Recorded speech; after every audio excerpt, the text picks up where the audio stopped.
Hello everyone, I am the Crime Teller and I am here to help you today. I know you use this video to fall asleep, so before that, like the video and subscribe to the channel. Also, where are you from and what time are you watching? Now get comfortable and relax. Case 1. Australia, a land known for its stunning landscapes and thriving economy, has also been home to some of the most elaborate financial crimes in history. Among them, one case stands out. A scandal so vast that it shook the financial world and left thousands in ruin. This is the story of Jonathan Jack Hollingsworth, the mastermind behind the largest financial fraud in Australian history. His name, once synonymous with success, would later become a cautionary tale of greed, deception, and the price of unchecked ambition. Born in Sydney in 1965, Jack grew up in a middle-class family with a sharp mind and an insatiable hunger for wealth. His father was a respected accountant, and his mother was a schoolteacher, an upbringing that instilled in him a keen understanding of numbers and persuasion. From a young age, Jack demonstrated an extraordinary ability to manipulate figures and convince people of his vision. It wasn't long before he entered the world of finance, a field that would both elevate him to greatness and ultimately be his downfall. By the 1990s, Jack had built a reputation as a financial genius.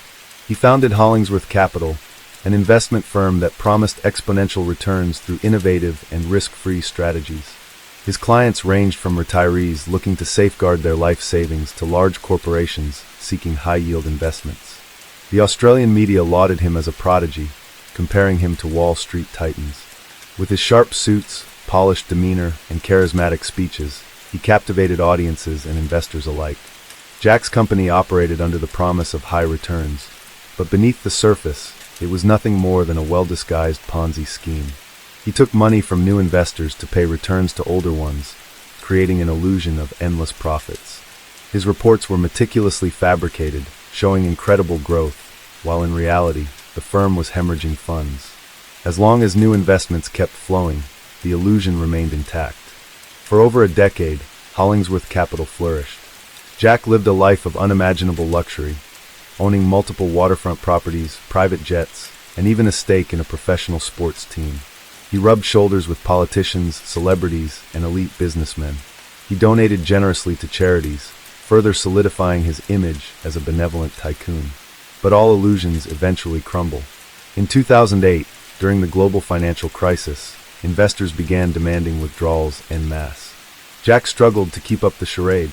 The influx of new investors slowed, and with no real assets backing his promises, the entire structure collapsed.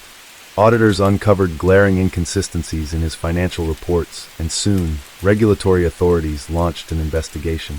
The Australian Securities and Investments Commission, ASIC, conducted a thorough probe, and what they discovered sent shockwaves through the country. Hollingsworth Capital had defrauded investors of over 4.8 billion Australian dollars, making it the largest financial fraud in Australian history. The luxurious empire Jack had built was nothing more than a house of cards. Authorities moved quickly, freezing Jack's assets and arresting him as he attempted to board a private jet bound for the Caribbean. The trial that followed was one of the most publicized in Australian legal history.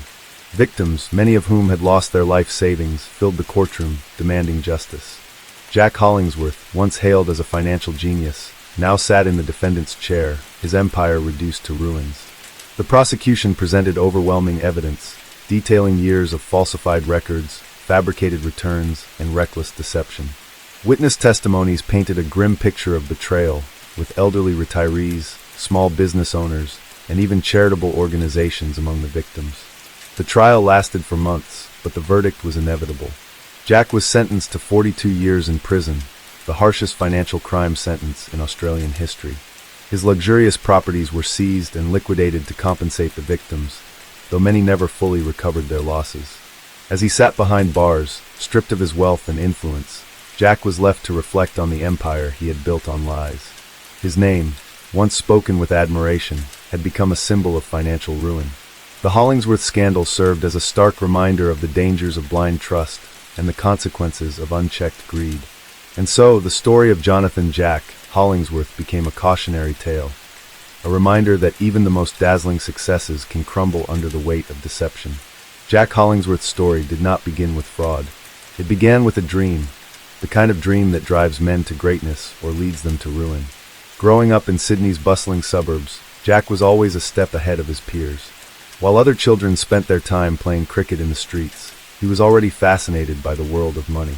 His father, a meticulous accountant, often spoke about financial strategies at the dinner table, and Jack listened intently. By the time he was 13, he had memorized tax codes and balance sheets better than most professionals. At university, he was a prodigy. Studying finance at the University of Sydney, he outperformed his classmates, impressing professors with his ability to dissect complex financial models. But while others were content with learning the rules, Jack was already thinking of ways to bend them. He believed that financial success was not about following the system, but mastering it, controlling it. After graduation, he landed a job at a prestigious investment firm, working under some of Australia's most seasoned investors. It didn't take long for him to climb the corporate ladder. Clients trusted him, colleagues envied him, and executives saw him as the future of the industry. But Jack was restless. He despised taking orders and hated sharing his profits. He wanted more, not just wealth but power. So in 1994, he left the firm and founded Hollingsworth Capital. It started small, a boutique investment firm offering high-yield opportunities to exclusive clients. Jack's promise was simple: double your investment in 3 years. The claim was audacious, but his charm was irresistible. At first, he played by the rules.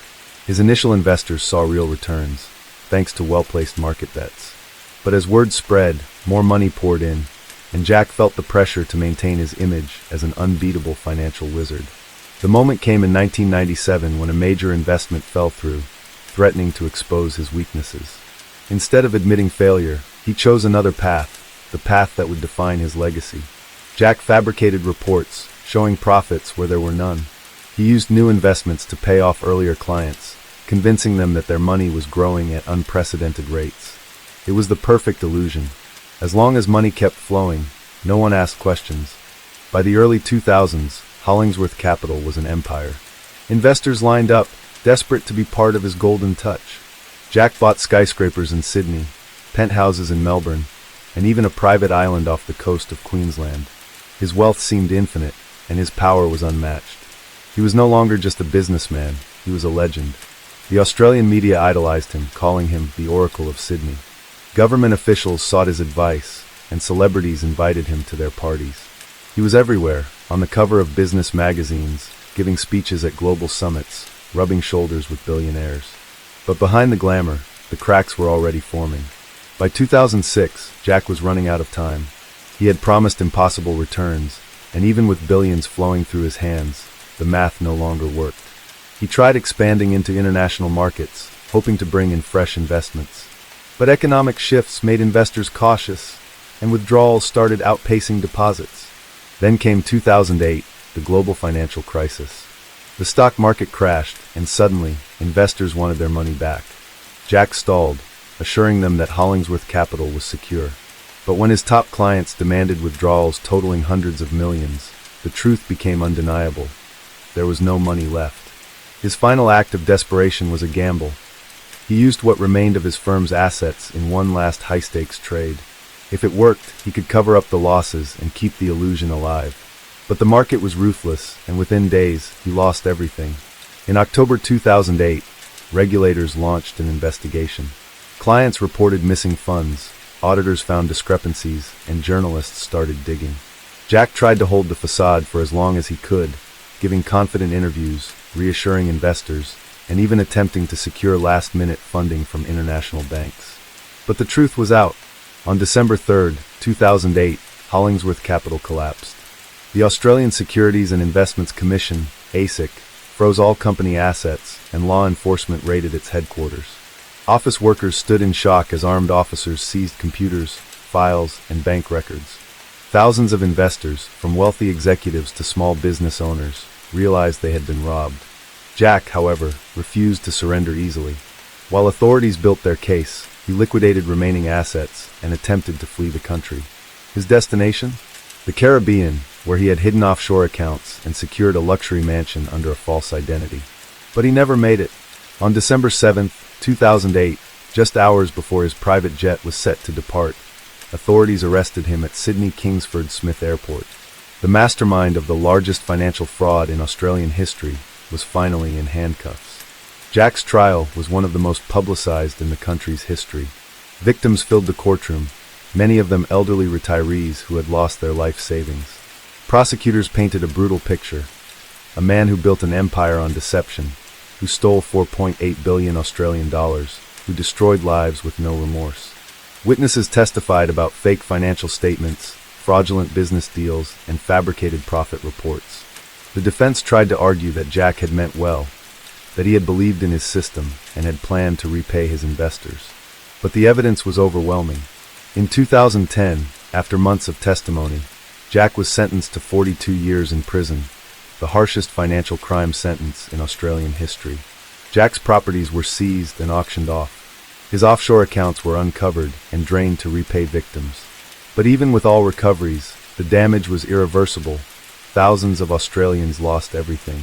From his prison cell, Jack watched as the world moved on. His name became a cautionary tale, his legacy reduced to a single lesson: greed will always catch up with you. And so, the man who once ruled the financial world now sat in a cold, windowless cell, forgotten by those who once worshipped him. His rise had been legendary, but his fall was even greater. Even as Jack Hollingsworth sat in prison, staring at the gray walls that had become his new reality, the ripples of his actions continued to spread across Australia. His fraud had left a trail of devastation, one that could not be cleaned up with simple asset seizures or liquidation. It was more than just money that had been lost. It was trust. Trust in the financial system, trust in investment firms, and for many, trust in themselves. Among his victims were retirees who had entrusted their life savings into Hollingsworth Capital, believing that Jack's golden touch would secure their futures. Some had worked tirelessly for decades, only to find themselves penniless overnight. There were small business owners who had poured their earnings into Jack's promises of high returns, expecting to expand their businesses, only to face bankruptcy. There were even charitable organizations that had invested with him, hoping to use their profits to fund scholarships, medical research, and humanitarian aid. Jack had taken from them all. The media frenzy surrounding his case did not end with his sentencing. Every major news outlet in Australia, and even beyond, continued to dissect the scandal. Documentaries were produced, investigative journalists dug deeper, and public forums buzzed with debates on how someone like Jack could have gotten away with it for so long. But the most haunting consequences were the personal stories of those left in ruin.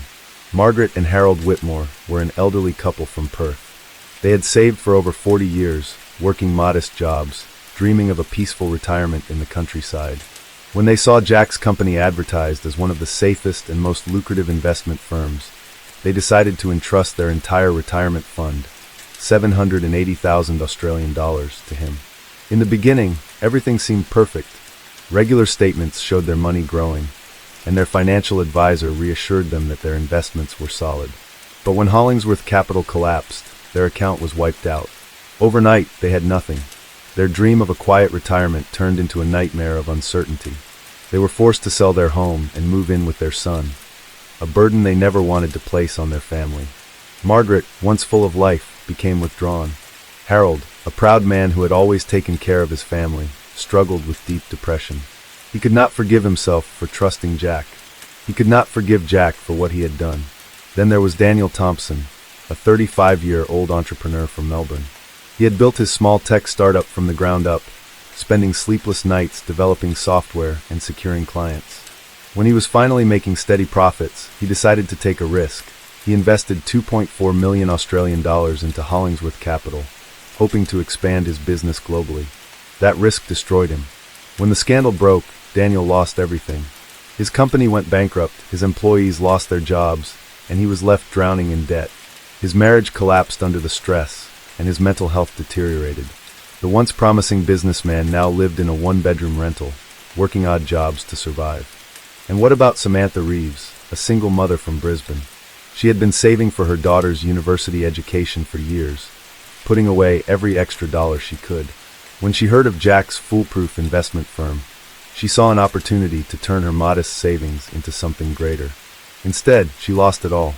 Her daughter, who had dreamed of studying abroad, had to settle for local schools with no scholarships.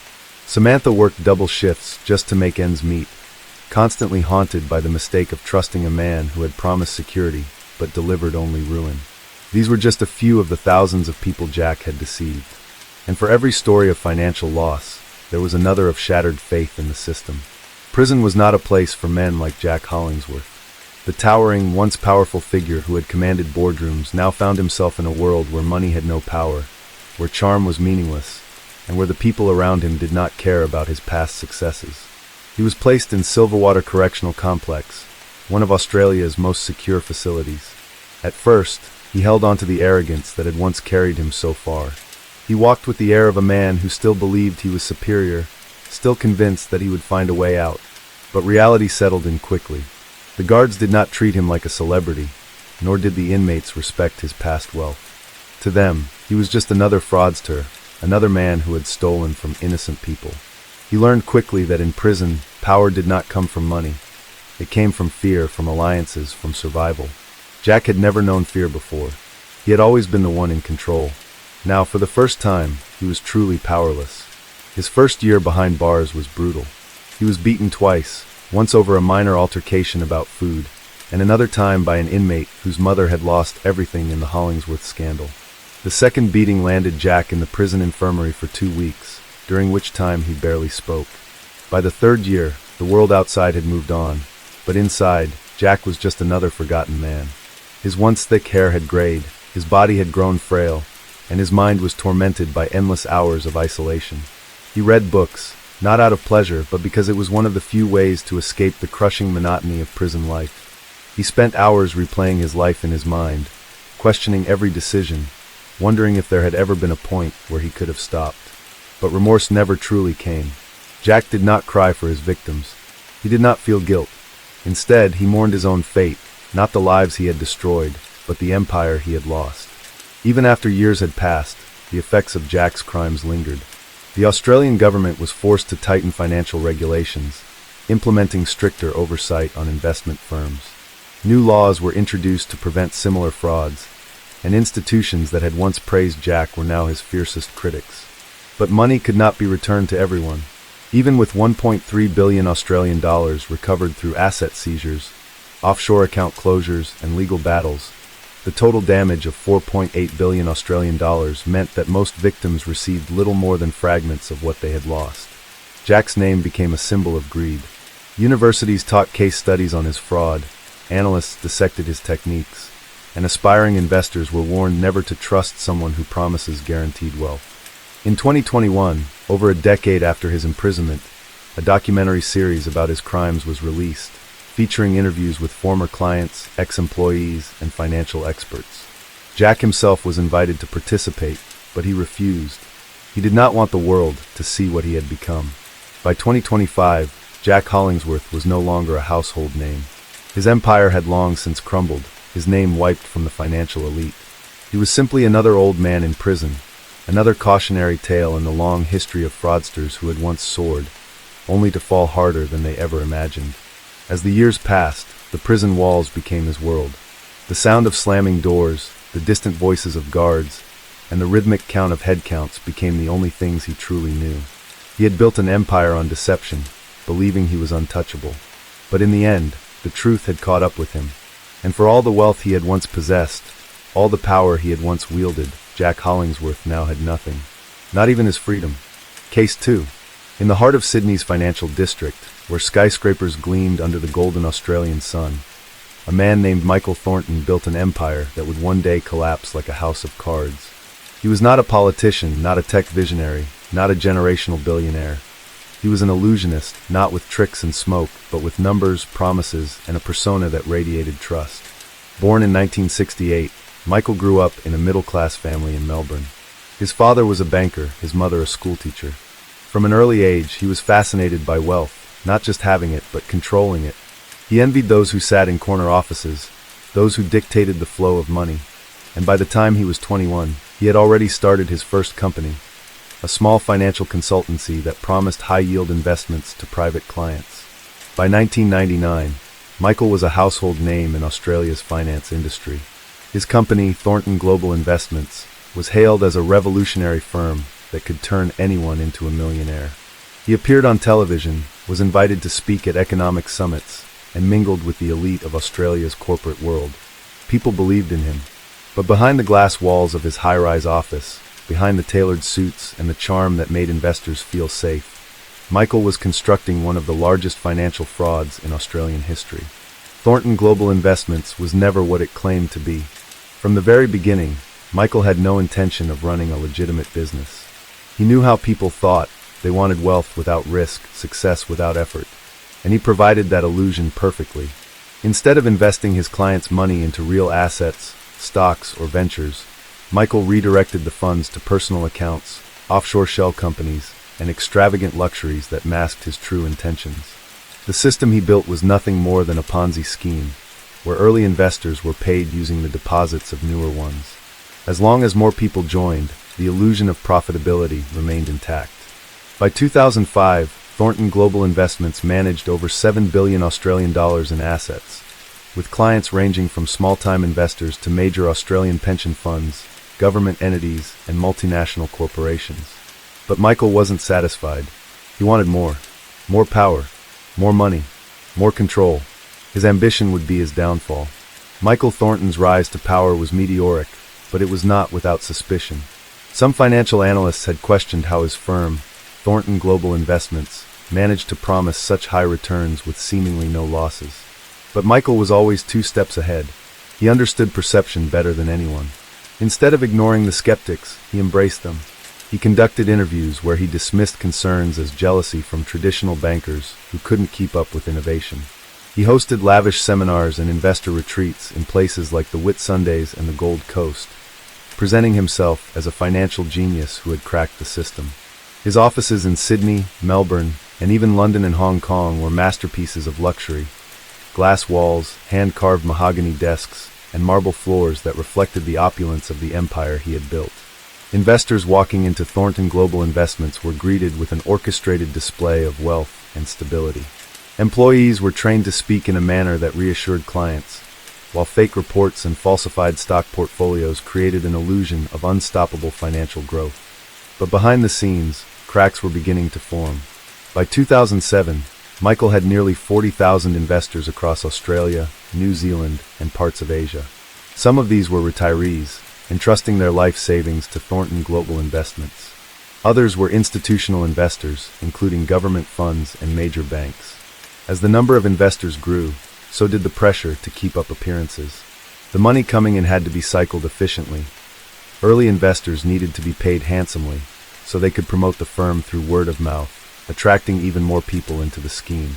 The key to a Ponzi scheme's survival was confidence, and Michael had mastered the art of maintaining it. But 2008 changed everything. The global financial crisis hit like an earthquake. Stocks plummeted, and banks began tightening their lending policies. Investors across the world panicked, withdrawing funds wherever they could. Thornton Global Investments, which had no real financial backing, was at risk of exposure. For the first time, Michael felt fear. He had been so confident, so assured of his control over the system, that he never planned for a scenario where people would start demanding their money back all at once. Calls started flooding his office. Some of his biggest investors, corporate executives, hedge funds, and government pension authorities, began asking questions he couldn't answer. Michael doubled down on the lie. He faked reports showing that Thornton Global Investments was actually thriving despite the market collapse. He reassured clients in emails and press conferences, claiming that his company's strategy was based on alternative asset investments that shielded it from market turbulence. For a while it worked, but behind closed doors, the numbers didn't add up. There was no money left to cycle. Michael had spent too much on his extravagant lifestyle. Private jets, luxury yachts, million-dollar homes in Sydney and the Bahamas. Then, the first major investor filed a lawsuit. A wealthy mining magnate from Perth, who had placed nearly 200 million Australian dollars into Thornton Global Investments, suspected fraud when his withdrawal request was delayed. His lawyers began digging through the financials, and what they found set off alarm bells. Michael was now fighting against time. He needed one final trick to escape exposure. But this time, he was out of illusions. By early 2009, Michael Thornton was no longer the untouchable financial genius he once was. The lawsuits were piling up, and regulators were starting to take notice. Thornton Global Investments, once seen as the gold standard of wealth management, was now under intense scrutiny. But Michael was still buying time. He sold off assets, liquidating properties and offshore accounts to keep paying off select investors, the ones whose silence mattered most.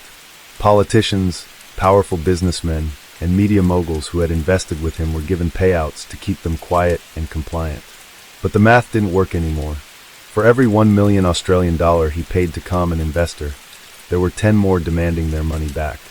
Thornton Global Investments had taken in over 7 billion Australian dollars, and the reality was there was less than 100 million Australian dollar left in liquid assets. Michael, for the first time in his life, was desperate. He needed an out, a way to escape before the entire house of cards collapsed. So he did what every desperate man in his position would do. He ran. Using a network of shell companies and offshore banking accounts, he funneled the last of his available funds, nearly 70 million Australian dollars, into private accounts in Switzerland and the Cayman Islands. He then chartered a private jet set for Dubai, a jurisdiction with no extradition treaty with Australia.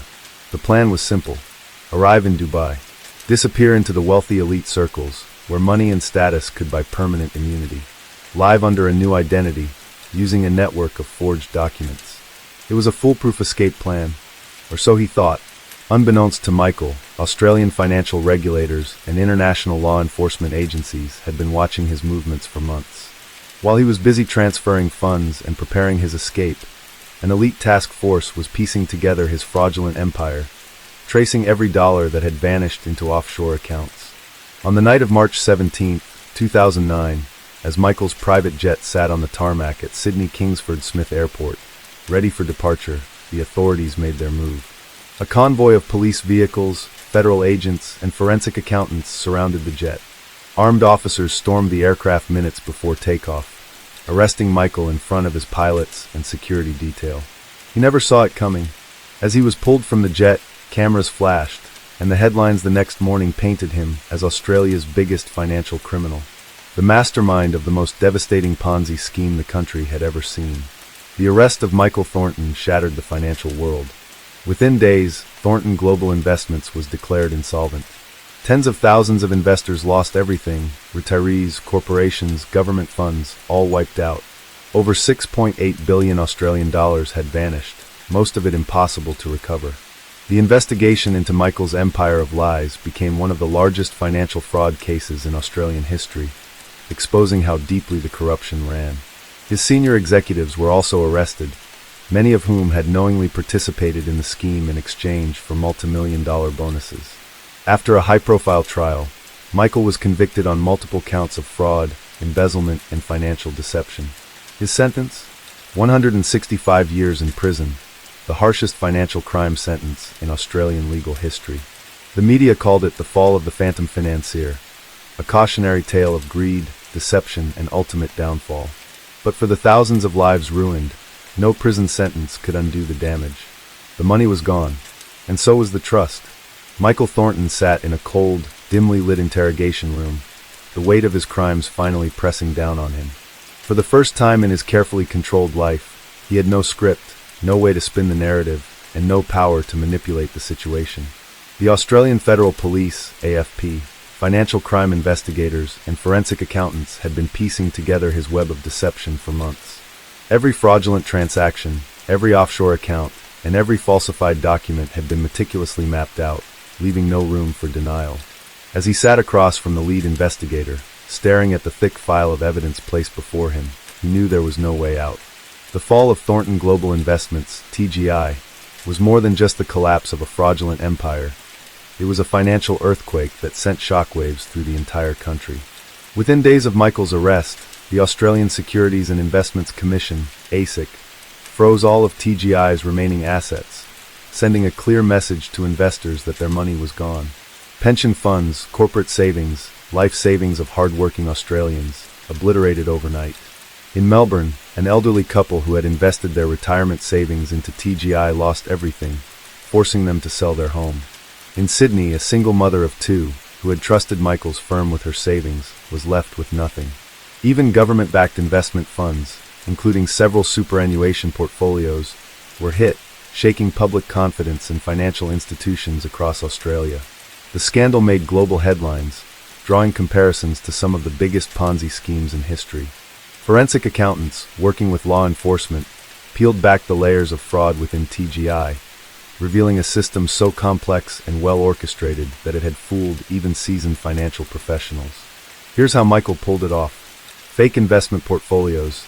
He provided investors with falsified reports showing impressive returns on investments that never actually existed. Ponzi payouts.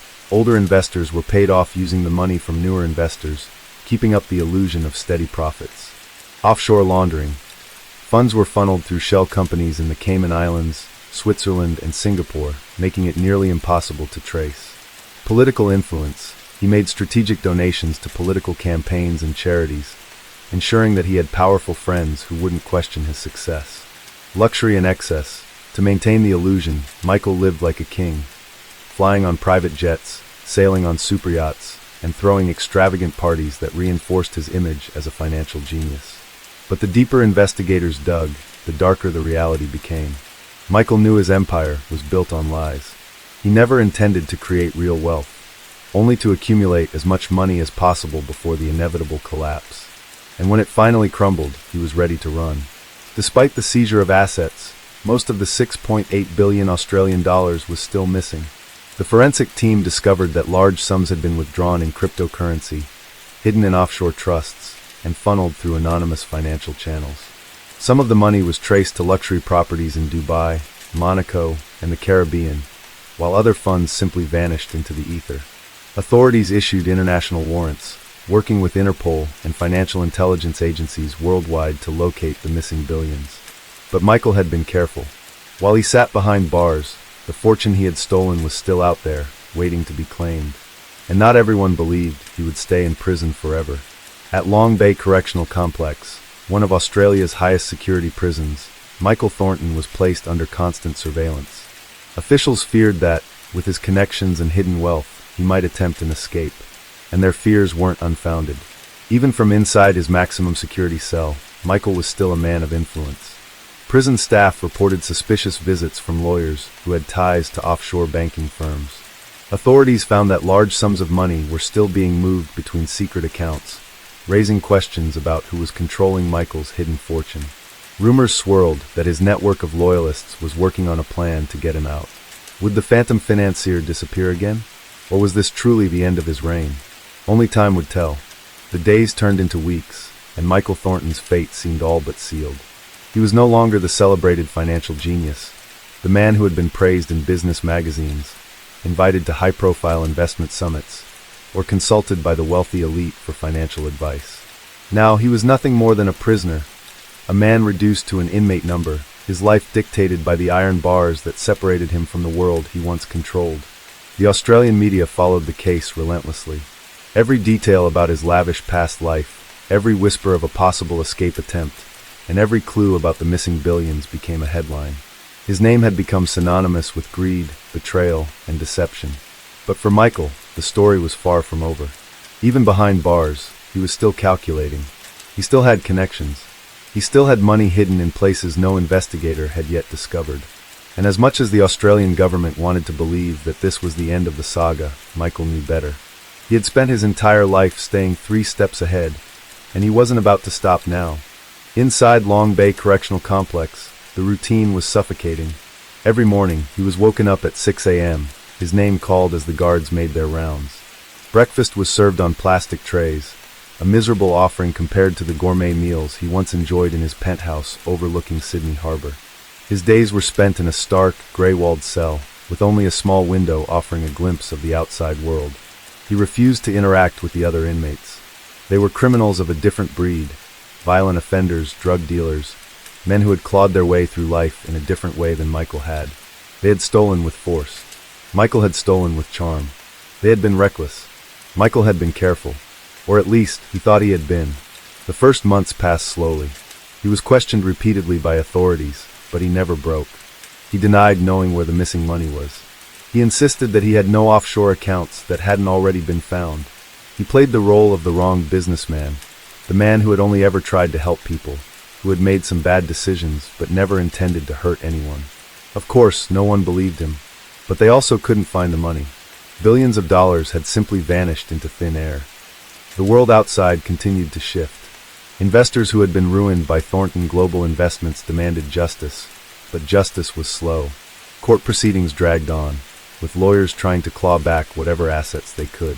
Some of the properties linked to Michael were sold, the funds distributed among the victims, but it was a mere fraction of what had been lost. Many lost everything. Some took their own lives, unable to cope with the financial devastation. Families were torn apart. Businesses collapsed. The damage wasn't just in numbers, it was in lives destroyed. And through it all, Michael remained silent. There were rumors that he had orchestrated the biggest financial disappearance in history. That even as he sat behind bars, someone, perhaps an associate, perhaps a trusted financial expert, was still moving money on his behalf. Law enforcement officials monitored every call he made, tracked every visitor, scrutinized every legal document sent to him. But nothing led to the missing fortune. Michael had planned for this. He had prepared for the day when his empire would fall. And he had one last card to play. It happened in the dead of night. A guard making his routine rounds found Michael lying motionless on the floor of his cell. His skin was pale, his breathing shallow. A barely touched meal tray sat near his bed, as if he had lost interest in food altogether. Emergency medical teams were called in. He was rushed to the prison infirmary, then transferred to a secure wing of a Sydney hospital under heavy guard. The diagnosis was unclear. Some suspected a heart condition. Others believed it was a reaction to stress. But the truth was more complicated. Michael had spent months preparing for this moment. He had slowly weakened himself, skipping meals, making himself appear ill, ensuring that his health would deteriorate just enough to require hospitalization, but not enough to kill him. It was a carefully executed deception, one that no one saw coming. And in the chaos of his sudden transfer, in the flurry of medical tests and security protocol changes, an opportunity arose. One that Michael had counted on all along. The world outside continued moving, oblivious to the intricate scheme that had been set in motion. Michael Thornton, the man whose name had once been synonymous with wealth and power, was now a ghost, a frail, almost lifeless figure confined to a hospital bed, surrounded by security personnel who believed they had him under control. But they didn't. His plan had taken years to perfect. It had started long before his arrest, before the media storm, before the collapse of his empire. He had known deep down that one day, everything would come crashing down. And when that day came, he needed an escape plan that no one would see coming. The pieces had already been set in place. In the sterile white room of Royal Prince Alfred Hospital, Michael lay unmoving. Electrodes were attached to his chest, monitoring his heartbeat. His arms, once strong and commanding, now appeared thin, weakened by months of malnutrition. The doctors whispered among themselves, uncertain about his condition. They saw a man who had finally paid the price for his crimes, a man who had broken under the weight of his own deceit. But what they didn't see were the small, almost imperceptible gestures, the subtle movements of his fingers, the quiet, practiced breathing techniques, the way his eyes, though half closed, remained alert beneath his long lashes. Michael wasn't broken. He was waiting. The hospital was heavily guarded. 2 officers were stationed outside his room at all times, and additional security cameras had been installed to monitor his every movement. Any visitors were searched thoroughly. Every meal was inspected. On the surface, it seemed impossible for him to escape, but that was exactly what he wanted them to believe. At 2:47 a.m., the hospital was at its quietest. The corridors were dimly lit, and only the faint hum of medical equipment filled the silence. The guards outside Michael's room shifted their weight, fighting off exhaustion. Inside the room, Michael lay still. His heart monitor beeped at a slow, steady rhythm. His body remained motionless. Then, at exactly 2:49 a.m., the screen monitoring his vitals let out a sharp, prolonged beep. Flatline. A nurse on the night shift glanced at the screen. For a second, she hesitated. Then, realizing what had happened, she sprang into action. A code blue was issued. Doctors and nurses rushed into the room, pushing a crash cart inside. One of the guards stepped in, watching as the medical team surrounded Michael's bed. Defibrillator pads were placed on his chest. Clear. A surge of electricity jolted through his body. His back arched slightly, but his vitals didn't return. Another shock. Still nothing. The tension in the room thickened. The lead doctor checked his watch. It had been 4 minutes since the flatline. One of the nurses reached for a syringe of epinephrine, preparing to inject it into his bloodstream. And that's when it happened. The power went out. The entire hospital was plunged into darkness. For a brief moment, chaos erupted. Doctors shouted orders. The guards cursed, fumbling for their flashlights. Alarms blared in the distance. Emergency generators kicked in, but it took a full 30 seconds for them to restore minimal lighting. And in that brief window of absolute darkness, Michael Thornton vanished. The room was empty. The bed where he had lain, weak and dying, was now cold and undisturbed. The monitors still beeped faintly, but the man they were meant to keep alive was gone. The guards stood frozen, disbelief plastered across their faces. There had been no windows in the room. No possible way out except for the door, which had been guarded the entire time. Yet Michael had disappeared. Panic spread through the hospital like wildfire. Security teams scoured every hallway, checking stairwells and restricted areas. Roadblocks were set up within minutes, with law enforcement officers flooding the surrounding streets. News outlets broke the story before dawn. The headlines were merciless. Australia's most notorious fraudster has escaped. Michael Thornton vanishes from maximum security hospital. A billionaire's final trick. How did he do it? Theories circulated rapidly. Some believed he had bribed hospital staff. Others speculated that he had used advanced medical knowledge to fake his death. A few even suggested inside help from the very people meant to guard him. But no one had an answer, because no one knew the truth. Michael was no longer in Australia. By the time authorities locked down airports, train stations, and private docks, he was already thousands of miles away. His escape had not been a spur-of-the-moment decision. It had been planned down to the very last detail. Years earlier, he had secured multiple identities, complete with authentic passports, bank accounts, and offshore assets that had never been linked to his name. Every piece of the plan had been executed with military precision, from the timing of the power outage to the medical staff unknowingly involved in his disappearance. Even his malnourished appearance had been part of the illusion.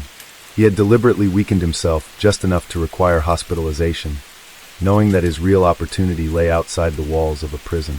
And now he was free. For months, law enforcement agencies across the world hunted for him. His name was placed on Interpol's most wanted list. International investigators tracked possible financial transactions, trying to locate the billions that had disappeared along with him. But there was nothing. No trace of his accounts.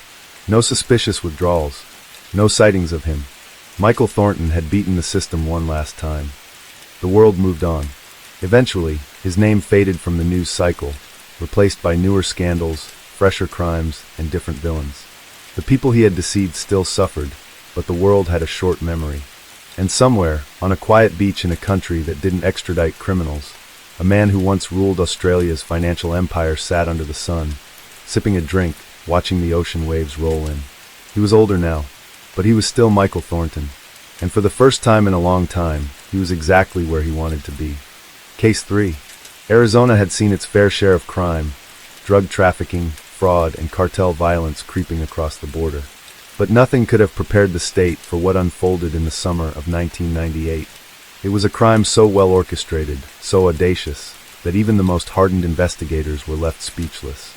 At the heart of it all was Danny Callaway, a man whose name would soon become synonymous with the biggest criminal operation Arizona had ever witnessed. Danny Callaway wasn't a name that had once carried weight. He wasn't a cartel leader, a corrupt politician, or even a career criminal. At least, not in the way most people imagined. He was a businessman, or at least he had pretended to be. In his early 40s, he had an unremarkable appearance, tall but not intimidating, his dark brown hair slicked back, and an ever-present smirk that made people uneasy. Danny had started small, running used car dealerships across Phoenix. On the surface, it was a legitimate business.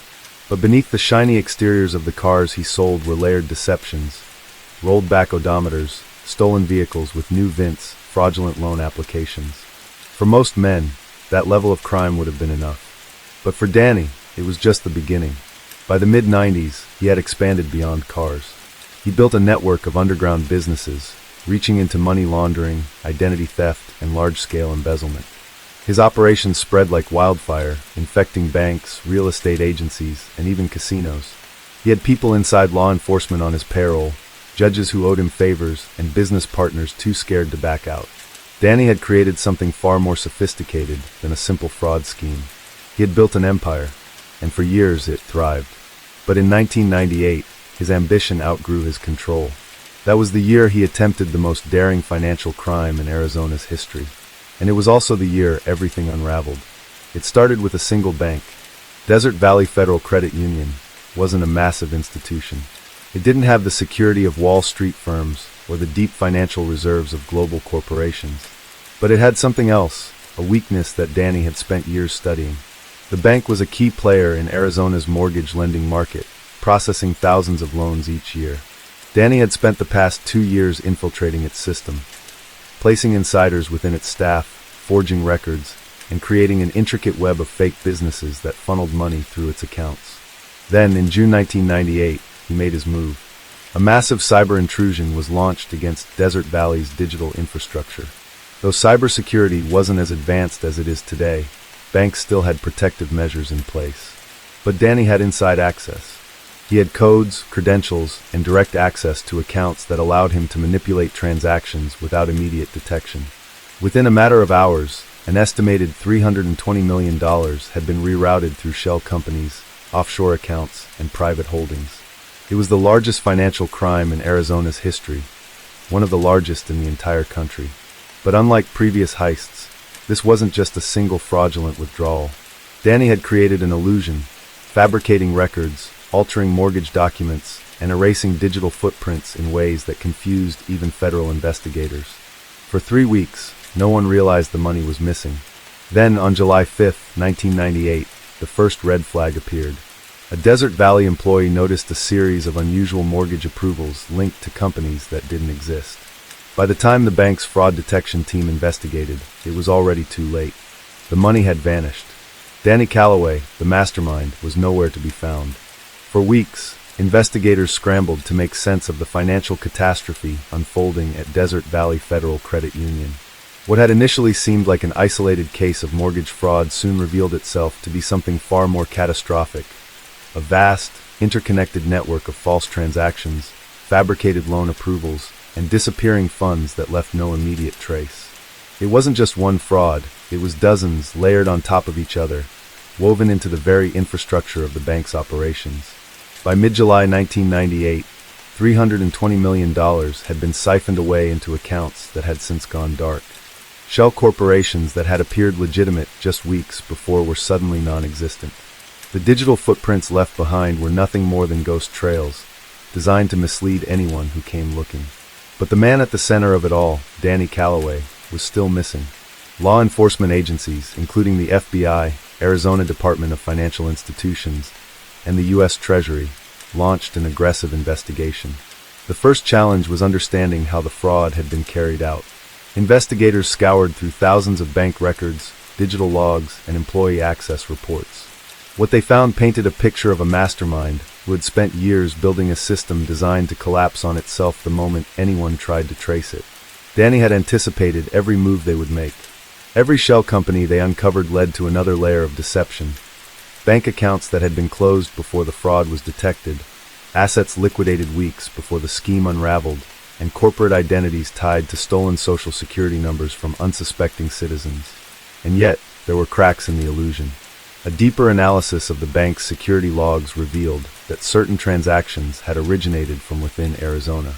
While most of the fraudulent transfers led to international accounts in Switzerland, the Cayman Islands, and Hong Kong, there were smaller transfers, tens of thousands of dollars, being funneled into local bank accounts. It was a strange inconsistency. If Danny had intended to disappear completely, why leave behind any trail at all? Then, investigators found the first real clue. A wire transfer of $75,000 had been sent to a luxury real estate firm in Sedona, Arizona, just days before the bank sounded the alarm. The recipient? A real estate holding company registered under a name that meant nothing at first glance, until investigators traced it back to one of Danny Callaway's past aliases. He was still in Arizona. By late July, authorities had narrowed their search to a remote estate in Sedona, a sprawling desert property valued at over $2.5 million, a mansion tucked away in the Red Rock Canyons, far from the noise of Phoenix. The property had been purchased in cash, a detail that immediately raised suspicions. Investigators moved quickly, conducting aerial surveillance and undercover stakeouts to determine if Danny was inside. The estate was heavily secured, motion detection cameras, steel-reinforced gates, and a private security team patrolling the premises. For someone who had vanished without a trace, it was an unusual choice. To stay so close yet build a fortress rather than escape the country. But there was a reason for it. Inside that mansion, Danny wasn't just hiding, he was running the next phase of his operation. The investigation into his network had unearthed a second layer of fraud, one even more audacious than the bank heist. While authorities were chasing the missing millions, Danny had already begun transferring funds into legitimate investments under new identities. Luxury real estate, high-end art, rare gold reserves, and even stock market positions. He wasn't just hiding money. He was legitimizing it. The plan was simple. By the time law enforcement caught up, the stolen money would be indistinguishable from legally owned assets. Even if investigators seized his known holdings, they wouldn't be able to touch what they couldn't prove was stolen. It was a level of financial deception that few criminals had ever pulled off successfully. But Danny had been too ambitious, leaving just enough evidence for authorities to make their move. On July 30th, 1998, after weeks of surveillance, law enforcement launched a highly coordinated raid on the Sedona estate. Federal agents, SWAT teams, and financial crime specialists moved in at dawn, surrounding the property before anyone inside could react. What they found inside wasn't just Danny Callaway. It was a crime empire still in motion. The sun had barely begun to rise over the red rock cliffs of Sedona when law enforcement made their final approach. The air was still, heavy with the desert heat that would soon blanket the landscape in an unforgiving wave of dry fire. The estate, surrounded by steel-reinforced fencing and lined with motion sensors, sat at the edge of an isolated canyon, its stone facade blending into the landscape, as if trying to disappear into the earth itself. The silence before the raid was thick with anticipation. Agents had studied every inch of the property for weeks, watching from a distance, tracking movement patterns, and mapping out the best points of entry. Danny Callaway was inside. They were certain of that. What they didn't know was how many others were with him, or what kind of resistance they would encounter once they breached the perimeter. A coordinated team moved in from 3 directions, covering all possible exits. They had timed their entry to the moment of least activity, before the security guards made their early morning patrol, before anyone inside could react. As they reached the gate, cutting through the security system in seconds, a single motion sensor tripped, sending a silent alert to the estate's internal network. There was no time to hesitate now. The team moved fast. Breaking through the front entrance was the first challenge. The door, reinforced with steel plating, resisted the initial breach. It wasn't a door meant for security. It was meant for fortification. The realization hit hard. This wasn't just a place to hide. It was a place built to withstand an attack. A second entry team breached through a side window, scaling the stone walls and breaking through tempered glass with explosive charges. As they entered, the eerie glow of LED screens lit up a control room in the heart of the house, a nerve center of financial transactions, encrypted communications, and live surveillance feeds of the estate and beyond. Danny Callaway's operation had never stopped. Agents flooded the halls, moving from room to room, clearing spaces methodically. In one office, stacks of burner phones and passports with different identities were neatly organized, each carefully crafted for an escape that had never come. In another, hard drives hummed quietly, their encrypted contents containing the key to hundreds of fraudulent transactions, layered under the identities of unsuspecting victims. The walls of the mansion weren't just lined with expensive art and luxury furniture. They were filled with secrets. At the end of a long corridor, past a locked security door requiring biometric access, they found the man himself. Danny Callaway sat in a leather chair in what appeared to be a private study, a glass of whiskey untouched on the table beside him. He did not move. He did not reach for a weapon. He simply watched as agents stormed in, as if he had been expecting them all along. It was only when they secured him, locking the cuffs around his wrists, that the weight of what they had uncovered truly settled in. Danny Callaway had built something far more dangerous than a simple financial fraud scheme. He had created an empire, one that didn't need him to function anymore. Even as they dragged him from the house, servers in the next room still processed transactions. Accounts were still shifting. Money was still moving. The machine had been set in motion long before this day, and it would take far more than one arrest to stop it. Danny Callaway barely flinched as he was escorted through the grand entrance of his secluded mansion, the weight of his empire still looming behind him. The federal agents around him moved with precision, sweeping every room, confiscating files, dismantling computer systems. Yet, something in his expression remained disturbingly calm. It was as if he knew something they didn't, as if the collapse of his personal kingdom was merely a chapter in a story he had already planned. Outside, the Arizona heat was beginning to creep over the horizon, casting long shadows across the desert floor. The convoy of black SUVs lined the gravel driveway, engines humming softly, waiting to transport Callaway to a federal holding facility. But even as the agents secured their suspect, sealing his fate in the back of an armored vehicle, the vast reach of his operations was still unraveling. Callaway's network was not confined to a single estate, nor even to the borders of Arizona. His financial schemes had spanned continents, infiltrating investment firms, private equity funds, and offshore accounts so deeply embedded that even the world's most elite forensic accountants would spend years untangling the mess. Inside the estate, analysts were already combing through the evidence. What they found was more intricate than anticipated. The walls of the house were lined with built-in safes, each containing stacks of encrypted drives, ledgers written in a cipher known only to Callaway and his closest associates, and artwork purchased through shadow markets as a way to launder illicit funds. Every document told a story. A stolen identity here, a shell corporation there. Money that had moved between dummy accounts in the Caribbean, Europe, and Southeast Asia. Payments funneled through seemingly legitimate businesses. Real estate firms, consulting companies, even charities, each existing only to absorb, disguise, and redistribute billions of dollars. What stunned investigators the most was the extent of Callaway's predictive control. He had anticipated this moment long before it arrived.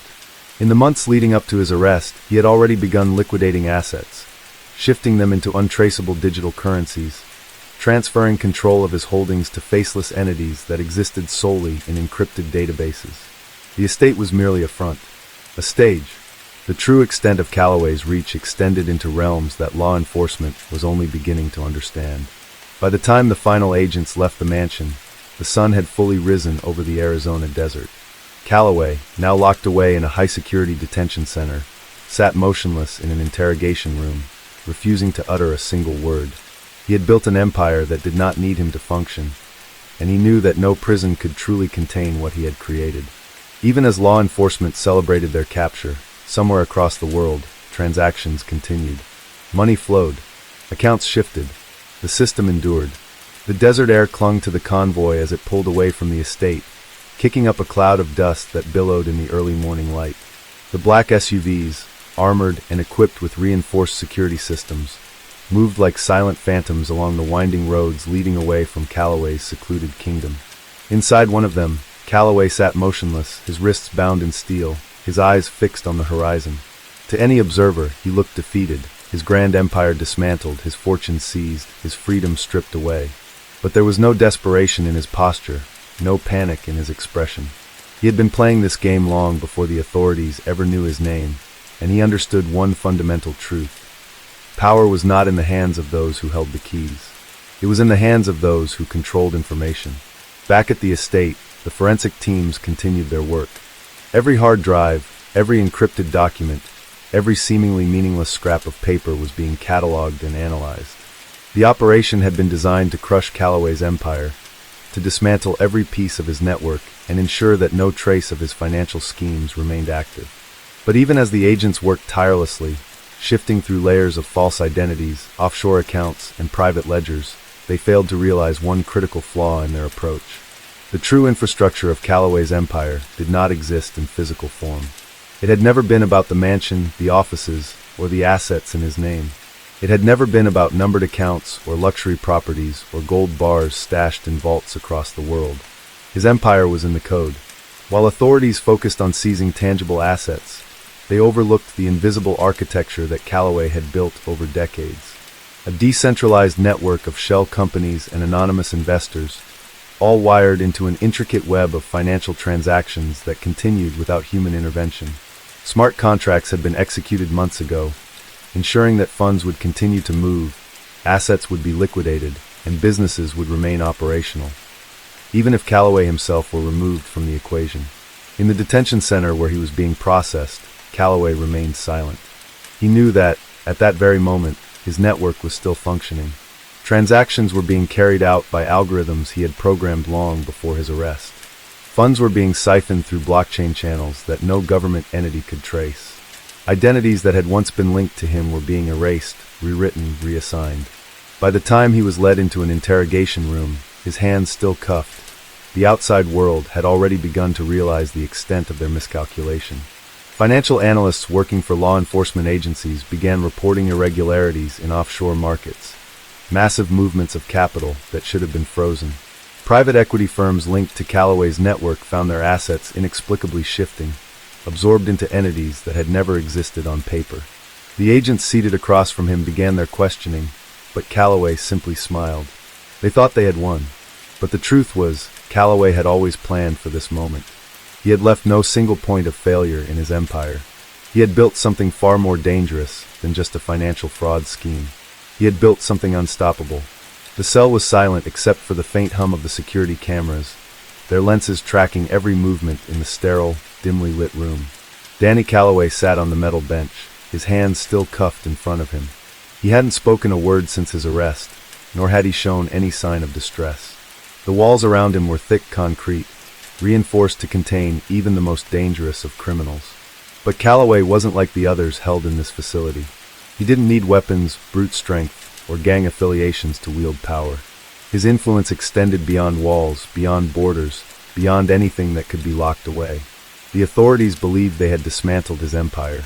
They believed they had traced every fraudulent transaction, seized every offshore account, and shut down every company tied to his schemes. But in truth, they had only captured a shadow, a ghostly remnant of something far bigger, far more insidious, something that had been designed to survive without him. While Callaway remained motionless in his cell, the world outside continued to turn. And in that world, something strange was beginning to happen. The first signs were subtle. At a prestigious investment firm in London, an executive stared at his computer screen, watching in disbelief as millions of dollars vanished from an account that had been frozen by international authorities. No withdrawals had been authorized, and yet the money had moved, transferred through an encrypted channel to a destination unknown. Thousands of miles away, in Hong Kong, a corporate lawyer representing one of Callaway's former holding companies received an unexpected notification. The ownership records of the firm had changed. New directors had been appointed, their identities hidden behind layers of anonymous registrations. The firm had been blacklisted, its assets scheduled for seizure. And yet, before authorities could act, the company had already liquidated its real estate holdings and funneled the profits into cryptocurrency wallets that disappeared as quickly as they were created.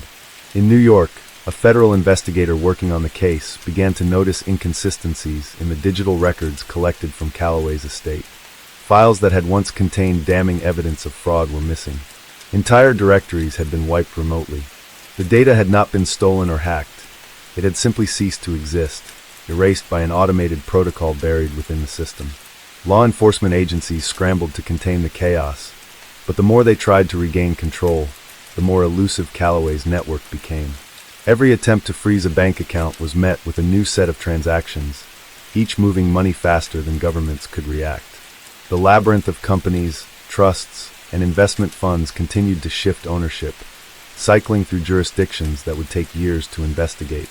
And as all of this unfolded, Callaway sat in his cell, staring at the blank wall, waiting. The facility housing him was among the most secure in the country. No internet access, no outside communication, no way for prisoners to send or receive messages. Yet, somehow, he knew what was happening. He didn't need access to his systems. He didn't need to issue commands. Everything had already been set in motion, scripted into the very fabric of the network he had built. The guards outside his cell whispered among themselves, exchanging rumors of the financial chaos erupting worldwide. None of them could understand how a single man, locked away, could still wield such power. Some of them wondered if they had arrested him at all, or if they had merely captured a decoy, a sacrifice he had willingly made while the real Callaway remained hidden in the digital ether. Days passed, and the situation worsened. A major government database in Washington, D.C. suffered a catastrophic failure, its servers overloaded by a surge of encrypted transactions that should not have been possible. In Switzerland, an offshore bank tied to Callaway's financial empire collapsed overnight. Its reserves drained through a series of transactions that regulators could neither explain nor reverse. There was no end to it. Every time the authorities thought they had reached the bottom of Callaway's scheme, they discovered a deeper layer, a new deception, a fresh misdirection. The system was fighting back. By the time the FBI realized the full extent of what was happening, it was too late. Callaway's network had evolved beyond fraud. It had become self-sustaining. It had become alive. And Callaway, the man they had so proudly arrested, was no longer necessary for it to continue. Somewhere in the world, in a place no law enforcement agency would ever reach, the final phase of his plan had begun. A new identity, a new system, an empire reborn. And this time, no one would see him coming. Case 4. The sun hung low over the vast, arid landscape of New Mexico, casting long shadows over the desolate highways that stretched endlessly into the horizon. In the distance, a dust storm was beginning to form, its swirling tendrils creeping toward the city of Albuquerque. The land, once home to ancient civilizations and rich with cultural history, had become the stage for one of the most intricate and devastating criminal operations in American history. At the center of it all was Victor Salazar, a name that would be etched into the records of law enforcement for years to come. Salazar was a man of contradictions. To those who met him in passing, he was a quiet, unassuming businessman, dressed in tailored suits, moving effortlessly through elite social circles, known for his contributions to the community. He owned several legitimate enterprises, a chain of high-end car dealerships, a handful of luxury real estate developments, and a private security firm that provided protection to some of the wealthiest individuals in the Southwest. But behind the polished facade was something far darker. Salazar had built his empire not on hard work or business acumen, but on violence, deception, and control. Beneath the surface of his legitimate holdings was a sprawling network of organized crime, one that spanned across state lines, operating with a level of sophistication that made it nearly invisible. He was not just a criminal. He was an architect of corruption, weaving together layers of shell companies, offshore accounts, and front businesses that made it nearly impossible to trace any illicit activity back to him. For over a decade, Salazar's organization had quietly infiltrated nearly every aspect of New Mexico's economy. It started small, drug distribution, smuggling routes, and money laundering. But as the years passed, his operations became more complex, more deeply embedded within the state's infrastructure. One of his most lucrative ventures was construction fraud. Large-scale development projects, bridges, highways, government buildings, were awarded to his companies through rigged bidding processes. The money flowed freely, millions at a time, disappearing into subcontractors that didn't exist, invoices that were falsified, and accounts that had no traceable owners. Public funds were drained, and in return, the projects either remained unfinished or were built with substandard materials, putting thousands of lives at risk. Yet, despite the growing suspicions of federal investigators, Salazar remained untouchable. He had bought silence at every level of government, police departments, state officials, even members of the judiciary. Whispers of his influence echoed through political circles, but no one dared to challenge him. Witnesses disappeared. Evidence vanished. Those who tried to stand in his way found themselves either financially ruined or buried in the desert. But the true horror of his operation lay beneath the surface, in the tunnels. Unbeknownst to the public, beneath the very streets of Albuquerque, a labyrinth of tunnels stretched for miles, built under the guise of underground infrastructure projects. While some sections housed illicit drug operations, others served a far more sinister purpose. These tunnels were used for human trafficking, a well-oiled machine that smuggled people across borders, feeding into a network that reached as far as Los Angeles, Chicago, and New York. Victims, many of them desperate immigrants seeking a better life, were lured in with promises of work and shelter. Instead, they were stripped of their identities, their movements controlled, their lives reduced to commodities to be traded. Some were forced into labor, others into industries too grim to name. Salazar did not see people, he saw profit. And in the underworld he had created, profit was everything. For years, law enforcement struggled to find anything substantial that could bring him down. His name rarely appeared on any official documents. He never handled the transactions himself. Those who worked for him only knew fragments of the operation, never the full picture. He had designed it that way, layers upon layers of deception, ensuring that even if one piece fell, the entire structure wouldn't collapse. But all empires, no matter how meticulously built, eventually begin to crack. The first fissure appeared in the form of a disgruntled accountant, a man named Daniel Ortega, who had been working behind the scenes for years, moving money through the various channels of Salazar's operation. Ortega had once been fiercely loyal, but after witnessing one too many atrocities, he made a choice that would change everything. With a trove of classified financial records, Ortega turned himself over to the FBI, offering detailed accounts of Salazar's fraud, his offshore holdings, and the intricate web of laundering that kept his empire running. The information was damning, enough to trigger the largest federal investigation in the state's history. As the government moved in, executing raids across multiple properties, seizing records, and issuing subpoenas, Salazar vanished. Some believed he had fled the country. Others speculated that he had used his vast network to secure a new identity. But as the investigation dug deeper, something chilling was discovered. Beneath one of Salazar's abandoned warehouses, a new tunnel had been under construction. Unlike the others, this one wasn't meant for smuggling. It was built as an escape route, one that led deep into the mountains, ending at a concealed airstrip. There was no trace of where he had gone. No security footage, no credit card transactions, no witnesses. It was as if Victor Salazar had simply erased himself. Months passed, then years, and still, no one could say for certain what had happened to him. His empire, though severely crippled, had not completely collapsed.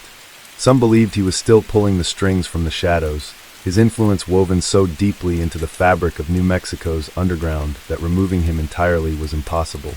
Even now, there are those who claim to have seen him, an unremarkable man in a dark suit, boarding private planes, passing through border towns, always one step ahead of those who sought to bring him to justice. And in the quiet corners of Albuquerque, among those who knew the truth, a single question remained. Was Victor Salazar truly gone? Or was he simply waiting for the right moment to return? In the months following Victor Salazar's disappearance, New Mexico found itself in a state of uncertainty. Law enforcement had dismantled several branches of his empire, uncovering a staggering amount of financial fraud, human trafficking networks, and drug smuggling operations. Properties were seized, assets frozen, and dozens of his closest associates were arrested. The media frenzy surrounding the case painted Salazar as a ghost, a man who had built a criminal kingdom in plain sight and then vanished without a trace. Despite the extensive investigation, one lingering truth remained. His empire was still breathing. Though it had been weakened, it had not been destroyed. Key figures in his organization had either gone into hiding or were continuing to operate in fragmented cells, waiting for orders that would never come. His absence had created a power vacuum, and the underworld of New Mexico was in turmoil. At first, the FBI believed that time would erode what remained of Salazar's influence. But as weeks turned into months, the evidence suggested otherwise. Financial transactions, mirroring the patterns of his previous operations, were still occurring. Construction fraud bids were still being filed under different corporate names, and offshore accounts tied to his network continued to move large sums of money. Even more disturbing were the reports coming from the Mexican border. Shipments that had once been routed through Salazar's tunnels were still making their way north, as if nothing had changed. The most chilling revelation came from a series of anonymous tips. Individuals who had once worked for Salazar, men and women who had gone into hiding after the raids, began reporting sightings of him. In some cases, the accounts were vague.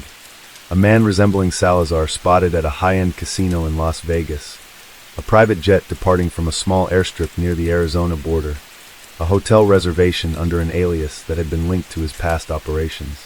But other reports were far more detailed. One such report came from an informant known only as Marco, a former money launderer who had once been on Salazar's payroll. Marco had been placed into witness protection after agreeing to testify against some of the mid-level operatives still at large. But in early December, he contacted his federal handler with a disturbing message. "He's not dead. He's not gone. He's watching." The agent assigned to Marco, Special Agent William Knox, immediately requested an emergency meeting. Marco, visibly shaken, revealed that he had received an unmarked package at his safe house. Inside was a single photograph. It was grainy, clearly taken from a distance, but there was no mistaking what it showed. It was a picture of Marco, sitting in his car outside a grocery store, taken just 2 days earlier. There was no note, no return address, just a chilling confirmation that someone had found him, despite the government's best efforts to keep him hidden. The implications were staggering. If Salazar was indeed still orchestrating operations from the shadows, it meant he had not only evaded capture, but had also kept his network intact. The FBI's best theory was that, prior to his disappearance, He had prepared an escape plan so meticulously that even the highest levels of law enforcement were unable to track him. Offshore accounts under false identities, multiple safe houses spread across South America, Europe, and the Caribbean. Every possibility was being explored. But the most disturbing possibility of all was that Salazar had never left at all. As investigators combed through the remnants of his empire, they discovered something peculiar: construction records that didn't add up. Hidden among the legitimate building projects and fraudulent bids, there were permits filed under non-existent companies, detailing construction work on properties that should not have existed. A team of forensic accountants, working in tandem with local authorities, uncovered blueprints for a property in the heart of the New Mexico desert, one that had been marked as an abandoned mining operation. Satellite images showed nothing but barren land, a seemingly forgotten piece of history. But when a ground team was sent to investigate, what they found defied explanation. Beneath what appeared to be a collapsed mine entrance was a hidden steel door, reinforced and nearly impervious to standard excavation equipment. After several hours of attempting to gain access, the team managed to pry it open, revealing a staircase descending deep into the earth. What lay beyond was more than just a bunker. It was a subterranean fortress. The underground facility was extensive, stretching for nearly half a mile beneath the desert floor. The air was stale, the walls lined with reinforced concrete and steel, suggesting that it had been built with precision and secrecy. Electricity was still running, powered by an underground generator, and within the structure were fully furnished living quarters, storage rooms stocked with supplies, and computer servers still warm to the touch. But the most chilling discovery was a single desk in the farthest chamber of the bunker. On it sat a laptop, still open, its screen displaying a live feed from surveillance cameras positioned around New Mexico. The feeds showed government buildings, police stations, and even the homes of federal agents working the case. And in the middle of it all, a single envelope addressed to the FBI. Inside was a note, written in Salazar's own handwriting. "You think you buried me. You only buried the past. The future belongs to those who understand the game." There was no sign of Salazar himself, no fingerprints left behind, nothing to indicate when he had last been there. But the message was clear. He was still out there, and he was still in control. In the weeks following the discovery of Salazar's underground compound, the FBI intensified its efforts to track him down. Every known alias, offshore account, and potential safe house was re-examined. Surveillance was increased at every major port, airport, and private airstrip across the southwestern United States. The agency's best profilers were brought in to analyze Salazar's mindset, piecing together what his next move might be. But despite their best efforts, Salazar remained a ghost, always one step ahead. What troubled investigators the most wasn't just the fact that he had disappeared. It was the evidence that he had never truly left. His empire, though fractured, was still breathing, adapting in ways that law enforcement had not anticipated. Financial records showed that millions of dollars were still moving through shell corporations linked to his former business empire, funneled through accounts in countries with strict banking secrecy laws. The tunnels near the Mexican border, once thought to be shut down, were found to be operational again, with drug shipments moving north and disappearing into the vast expanse of the United States. It was almost as if Salazar had anticipated every move the authorities would make, as if he had planned for his own disappearance long before they had even begun to close in on him. Then, something even more chilling happened. On a cold January morning, just as the FBI was finalizing a report on the discovery of Salazar's underground compound, a package arrived at the Albuquerque field office. It bore no return address, no identifying marks of any kind. Inside was a single USB drive, along with a handwritten note in the same elegant script as before. "You still don't understand the game, but you will." The contents of the USB drive were even more disturbing than the note itself. When plugged into an isolated forensic computer, the drive revealed a series of encrypted files. After hours of decryption, the contents finally came to light: detailed surveillance footage, documents, and blueprints for locations across New Mexico, Arizona, and Texas. But the real shock came when agents discovered a folder labeled Watch List. Inside were dossiers on dozens of individuals, including law enforcement officials, judges, and even politicians who had been involved in the investigation against Salazar. Each file contained detailed personal information, including addresses, schedules, the names of family members, and even photographs taken from close range. The message was unmistakable. Salazar wasn't just hiding. He was watching. The realization sent a shockwave through the entire investigation. The FBI had believed they were the hunters, closing in on a fugitive desperate to stay ahead. Instead, they now understood the horrifying truth. Salazar had been the one hunting them all along. This revelation changed everything. Security measures were immediately increased. Judges and prosecutors involved in the case were given federal protection, and undercover teams were assigned to watch over the families of key agents. But despite these precautions, an uneasy tension hung in the air. Salazar's warning had been clear. He wasn't finished yet. As the months passed, strange occurrences began to take place across New Mexico. First, a series of mysterious break-ins were reported, targeting government buildings, high-profile law firms, and financial institutions tied to the case. No money was stolen, no files were taken. But in each instance, a single item was always missing: a hard drive, a USB stick, or a physical document containing sensitive information related to Salazar's empire. Then came the disappearances. Several low-level operatives who had once worked for Salazar, individuals who had agreed to cooperate with authorities in exchange for reduced sentences, vanished without a trace. In some cases, their homes were found ransacked, their vehicles left abandoned on the side of the road. There were no ransom demands, no bodies found. It was as if they had simply ceased to exist. Then, on a quiet night in March, something happened that sent the entire case into chaos. A judge presiding over the trial of one of Salazar's associates was found dead in his home. The official cause of death was initially ruled a heart attack. But when forensic investigators took a closer look, they discovered something that changed everything. A small puncture wound at the base of the judge's neck. Toxicology reports later confirmed the presence of a rare neurotoxin, one so difficult to detect that it had only been identified in a handful of cases worldwide. This wasn't an accident. It was an execution. The killing sent a wave of fear through every agency involved in the case. If Salazar was behind this, it meant that his reach extended further than they had imagined. The message was unmistakable. He was still in control. The case against Salazar's organization had already begun to unravel. Witnesses who had once been willing to testify now refused to speak, terrified that they would be next. Lawyers who had been working on the case withdrew, citing personal reasons for their sudden departures. Even some members of law enforcement began questioning whether this was a fight they could truly win. But the real turning point came when a former associate of Salazar's, who had been placed into witness protection, was found murdered in a remote cabin in Colorado. His body had been positioned carefully, his hands clasped together as if in prayer. On the wall behind him, scrawled in his own blood, were just 3 words: "He is coming."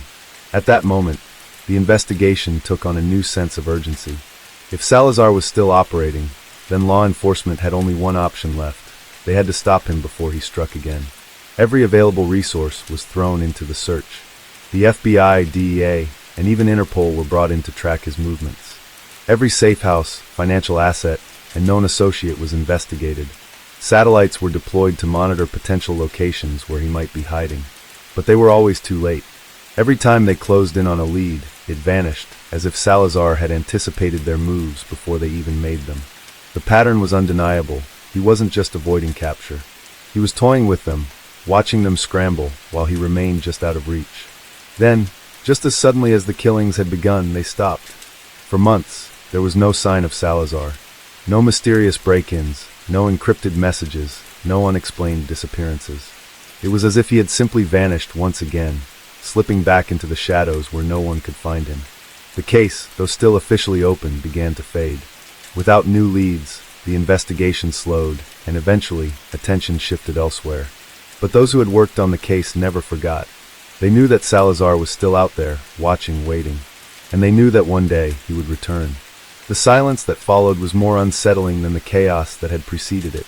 Law enforcement officials, prosecutors, and agents who had dedicated years to dismantling Salazar's empire found themselves looking over their shoulders, waiting for the next move. But none came. Months turned into a year, and the fear that had gripped New Mexico slowly began to loosen. News cycles moved on. Politicians who had once made careers out of promising Salazar's capture redirected their efforts elsewhere, and the scars left behind by his reign of terror began to fade. But those who had truly understood the depth of his reach, those who had studied his every move, who had seen firsthand the kind of power he wielded, knew that the quiet was not a sign of surrender. It was a prelude. In the early hours of a cold October morning, a man stumbled into a small gas station just outside of Santa Fe.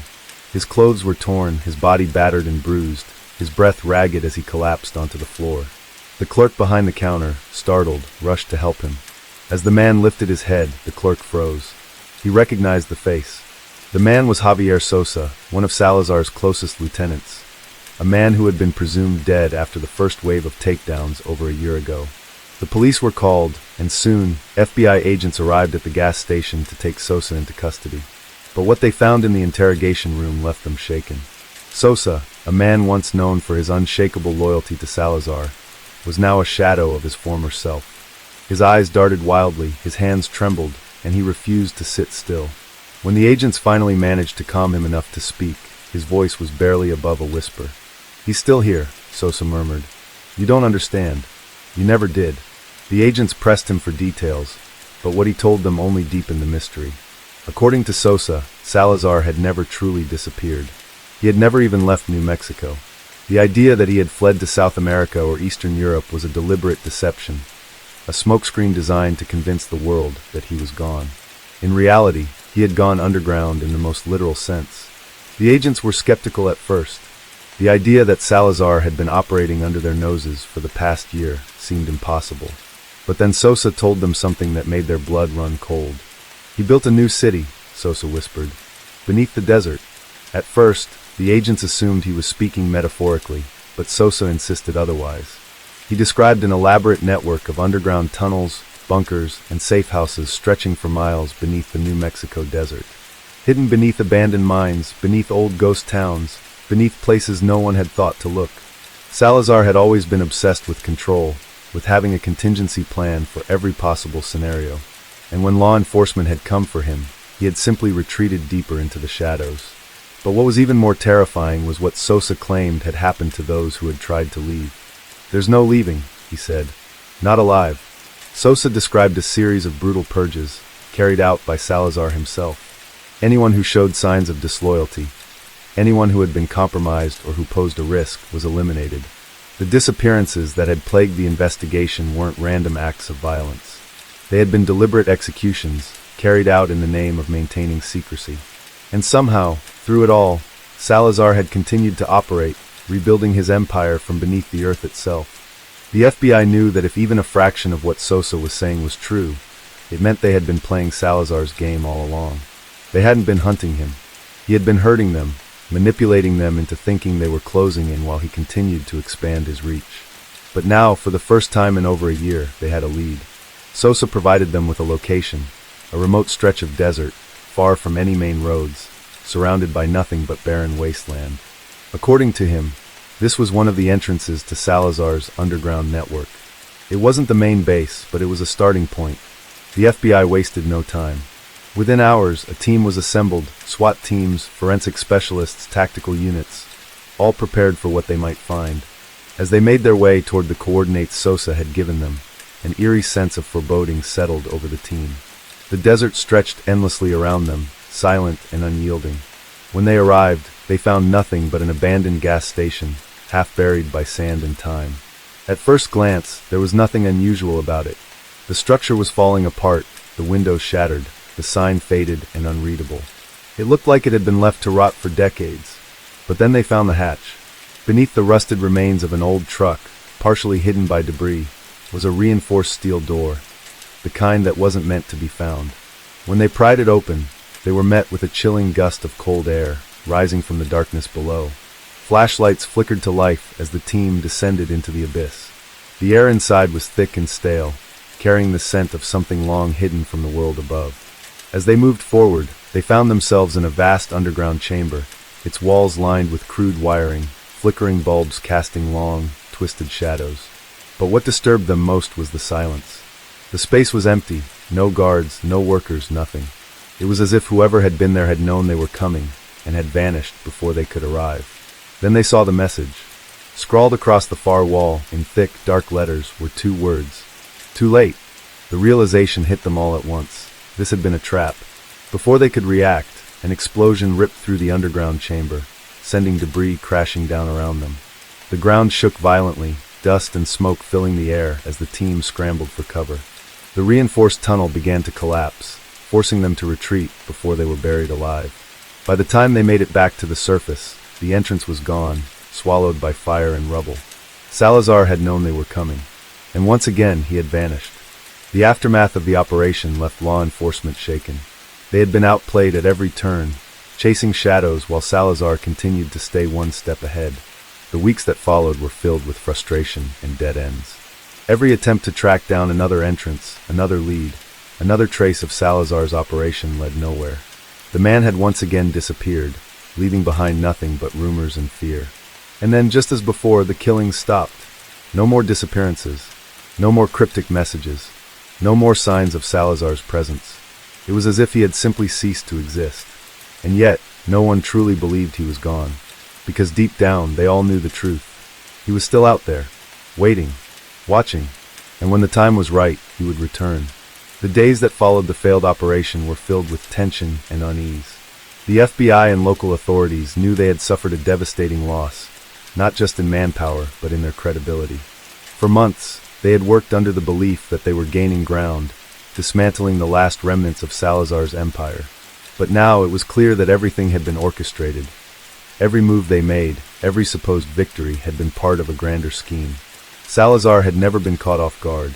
He had been leading them along the entire time. The destruction of the underground facility was a message, and everyone understood it.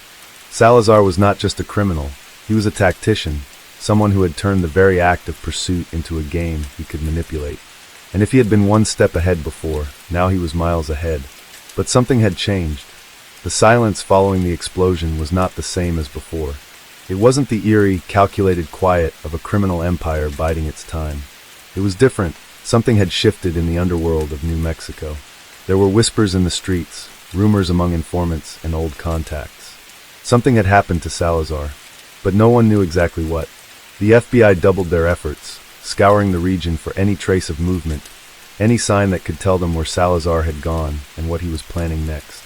And then, out of nowhere, a new name emerged from the darkness. A name that had never been spoken in connection to Salazar before. A name that sent chills down the spines of those who heard it. Vera Santiago. There was almost no information on her in law enforcement databases. No criminal record, no history, no affiliations, nothing that would indicate she had ever been involved in organized crime. But those who knew the underworld understood what her name meant. Vera Santiago wasn't just anyone. She was Salazar's most dangerous asset. And now she was in control. For those who had followed Salazar's rise over the years, it had always seemed that he worked alone. He built his empire with his own hands, pulling the strings in the shadows while his enemies fought against ghosts. But in reality, he had never been alone. Vera Santiago had always been a phantom presence, someone who existed just beyond the reach of authorities, orchestrating things from the deepest levels of secrecy. She had never appeared in financial records, never been caught on surveillance footage, never been named by informants or captured in wiretaps.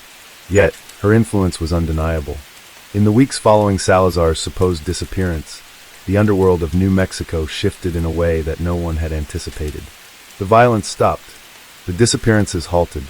The flow of drugs, weapons, and illicit money through the state slowed to a crawl. For the first time in over a decade, it seemed as though the criminal empire Salazar had built was truly collapsing from within. And that's when the bodies began to surface. Not just bodies, high-ranking members of Salazar's network. Men who had been untouchable for years were suddenly found dead in places no one had expected. Some were discovered in their homes, executed with a precision that left no doubt it had been an inside job. Others were pulled from the Rio Grande, their bodies weighed down as if someone wanted them to disappear without a trace. But the most terrifying thing was how clean it all was. There were no signs of struggle, no witnesses, no messages left behind, just silence and fear. The few remaining informants who still had connections to the underground world were hesitant to speak. But those who did whispered the same thing over and over again. This isn't Salazar's doing. This is her. The FBI knew what it meant. Vera Santiago was eliminating Salazar's empire piece by piece, and no one could figure out why. The turning point came when a new piece of evidence surfaced, one that no one had expected. A surveillance camera outside a rundown motel in Albuquerque captured a brief, shadowy glimpse of a woman entering a room late at night. Normally, the footage would have meant nothing, just another person walking into a cheap, forgotten motel. But the motel manager, who had been watching the news, recognized the face of the man she had been meeting. It was Javier Sosa, the same man who had stumbled into a gas station months earlier, claiming that Salazar was still alive. The same man who had led the FBI into the underground facility that had nearly killed them all. Sosa had vanished shortly after the operation, disappearing without a trace. Now he was back, and he was meeting with Vera Santiago. The FBI wasted no time. They assembled a strike team, prepared for the worst as they moved in on the motel. Agents surrounded the building, moving silently through the night. But when they breached the room, they found only Sosa, and he was already dead. A single bullet wound to the chest. No struggle, no signs of a fight, no weapon left behind. Just Sosa lifeless, sitting against the wall, his eyes still open in shock. The only thing left behind was a message, scrawled in blood across the motel mirror. "You're looking in the wrong place." The FBI knew what it meant. This wasn't about Salazar anymore. This was something bigger. As the months passed, Vera Santiago became a ghost once more. The killings slowed, then stopped. The criminal networks that had once thrived under Salazar crumbled into nothingness. It was as if someone had systematically erased every trace of his empire from existence. And yet, Salazar himself was never found. Some believed he had been killed in the Purges, another casualty in the battle for control. Others believed he had escaped once again, retreating even deeper into the shadows where no one could find him. But those who had truly known him, those who had studied his mind, his tactics, his obsession with control, knew that death wasn't his style. If Salazar had truly been eliminated, there would have been something left behind, some final act of defiance, some proof of his survival or demise. Instead, there was nothing, and that was the most terrifying part of all, because if Salazar was still alive, it meant he was waiting, for the right moment, for the perfect opportunity, for the next game to begin. And when that day came, no one would see it coming. The disappearance of Vera Santiago marked the final unraveling of the most enigmatic chapter in New Mexico's criminal underworld. The FBI had been certain that she was methodically dismantling Salazar's empire, erasing every trace of his existence and silencing those who had once thrived under his rule. But with her sudden vanishing, a new uncertainty took hold. For months, law enforcement agencies scrambled to piece together the remnants of the criminal syndicate that had once dominated the state. What they found was unsettling. There was nothing left. The cartel had not merely fallen apart, it had been erased. Bank accounts were emptied, assets liquidated, properties abandoned. Even those who had operated in Salazar's shadow had either fled or vanished without explanation. It was as if the entire network had been wiped from existence, leaving behind only whispers and unanswered questions. Yet, amidst the silence, one thing became increasingly clear. Salazar had never truly lost control. Despite everything, the failed FBI sting, the explosion, the purge led by Vera, Salazar himself had never been found. No body, no confirmed sightings, no definitive proof of his fate. He had become a ghost, more elusive than ever, lurking just beyond the reach of those who had hunted him for years. And then, just when the world had begun to forget his name, the first letter arrived. It was a cold morning in Santa Fe when Special Agent Daniel Mercer received the envelope. There was nothing remarkable about it, just a plain white package, no return address, no markings. But when he tore it open, a chill ran through him. Inside was a single sheet of paper, printed with a message that made his stomach turn. "You buried the wrong bodies." There was no signature, no indication of who had sent it. But Mercer knew. Salazar was still alive. The message set off a wave of panic within the bureau. After months of silence, they had assumed that the threat had passed, that whatever had remained of Salazar's empire had been destroyed. But this letter, this cryptic, mocking message, was proof that they had been played yet again. A forensic team analyzed the paper, searching for fingerprints, DNA, anything that could lead them to its origin. But it was spotless. Whoever had sent it had been careful, meticulous, leaving no traces behind. And then the second letter arrived. This time, it was delivered to a journalist in Albuquerque, a crime reporter who had spent years covering Salazar's reign. The message was just as unsettling. Not everything that disappears is lost. The journalist went to the authorities immediately, and as soon as the FBI had the letter in their hands, the pieces began to fall into place. Salazar wasn't just alive. He was watching them, and he was waiting for something, The pattern continued over the next several weeks. Letters appeared in various locations, dropped in mailboxes, slipped under doors, left on desks without any explanation of how they got there. Each one contained a single cryptic message, growing more taunting with each delivery. The dead don't always stay dead. Some debts can never be repaid. You were always looking for the wrong man. By now, Mercer and his team had no doubt. Salazar was back, and he wanted them to know it. But the true horror lay in what he wasn't saying. The cartel was gone. The empire was dismantled. There was nothing left to control, no operations to run. So why was Salazar resurfacing now? What was he planning? The answer came in the form of a massacre. It was an old warehouse on the outskirts of Las Cruces, one that had long been abandoned after the collapse of the smuggling routes that had once run through the city. No one had used it in years. Until that night. When the police arrived, they found 12 bodies inside. Every single one of them had been executed with a single gunshot to the head. No signs of struggle. No signs of forced entry. Just cold, calculated execution. But the most chilling part was what they found on the walls. Scrawled in red, written with what appeared to be blood, were the same messages from Salazar's letters. You buried the wrong bodies. The dead don't always stay dead. Not everything that disappears is lost. This wasn't just a warning. It was a declaration. Salazar was rebuilding. And this time, he wasn't just running a cartel. He was creating something far worse. The bodies were identified over the following days, and what investigators discovered shattered every assumption they had made. The 12 men weren't just random casualties. They were former cartel members, but not from Salazar's network. They were from Vera Santiago's inner circle. The same people who had helped dismantle Salazar's empire. The same people who had turned against him. And now they were dead. It wasn't just a massacre. It was revenge. For the first time since Salazar's disappearance, the FBI had a horrifying realization. Vera Santiago hadn't eliminated Salazar. She had only delayed the inevitable. Salazar had been waiting for the perfect moment to return. And now he was back. But he wasn't the same man anymore. He wasn't just the ghost of a cartel. He was something far worse. Something no one could predict. Something no one was prepared for. And this time, there would be no warnings. Only death. Case 5. In the bustling heart of Ho Chi Minh City, where the relentless hum of commerce fills the air, a woman named Trang My Lan stood as a towering figure in Vietnam's real estate industry. Born on October 13, 1956, in Saigon, she hailed from a family of Teochew heritage. Her entrepreneurial journey began modestly with a hair accessories business, but her ambitions soon propelled her into the realm of real estate.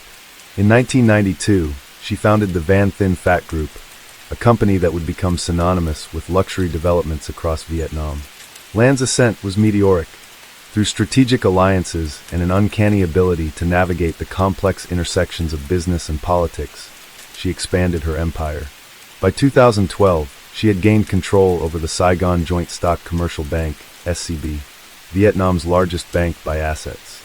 This acquisition not only solidified her financial influence, but also provided her with the means to fund her expansive real estate projects. However, beneath the veneer of success lay a labyrinth of financial manipulations. Lan's control over SCB was far from transparent. Investigations would later reveal that she wielded influence through more than 24 intermediaries, ensuring that a staggering 93% of the bank's loans were funneled into her own companies and associated shell entities. This intricate web of transactions masked the true extent of her financial machinations. The facade began to crumble in October 2022. After years of mounting suspicions and covert investigations, authorities arrested Lan. The charges were staggering. She was accused of embezzling over $12.5 billion from SCB through 916 fraudulent loan applications between February 2018 and October 2022. The revelation of such a colossal fraud sent shockwaves through Vietnam's financial sector. The aftermath of her arrest was tumultuous. The exposure of the fraud led to a crisis of confidence among SCB's depositors. Panic ensued, and within days, 3 SCB employees tragically took their own lives. The bank faced a severe liquidity crisis as depositors rushed to withdraw their funds, fearing for the safety of their savings. In March 2024, Lan's trial commenced at the Ho Chi Minh City People's Court. The proceedings were unprecedented in scale. Alongside Lan, 82 other defendants stood accused, including former leaders of SCB, officers from the State Bank of Vietnam, and members of the government inspectorate.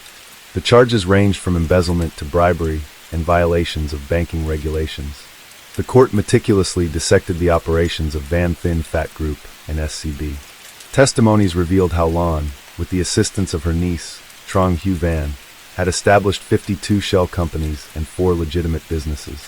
These entities were instrumental in securing 155 loans from SCB, effectively siphoning vast sums into their personal coffers. On April 11, 2024, the verdict was delivered. Lan was sentenced to death by lethal injection for her role in orchestrating the massive embezzlement scheme. Her niece received a 17-year prison sentence, while other defendants faced penalties ranging from suspended sentences to life imprisonment. The ramifications of the scandal were profound. The embezzled amount represented approximately 3% of Vietnam's GDP in 2022, underscoring the systemic vulnerabilities within the nation's financial institutions. The government, in response, initiated sweeping reforms aimed at enhancing transparency and accountability in the banking sector. Lan's downfall served as a stark reminder of the perils of unchecked ambition and the intricate dance between wealth and power. Her story, once a testament to entrepreneurial success, became emblematic of one of the most significant financial frauds in Southeast Asia's history. Trong My Lan's rise to power was not an accident.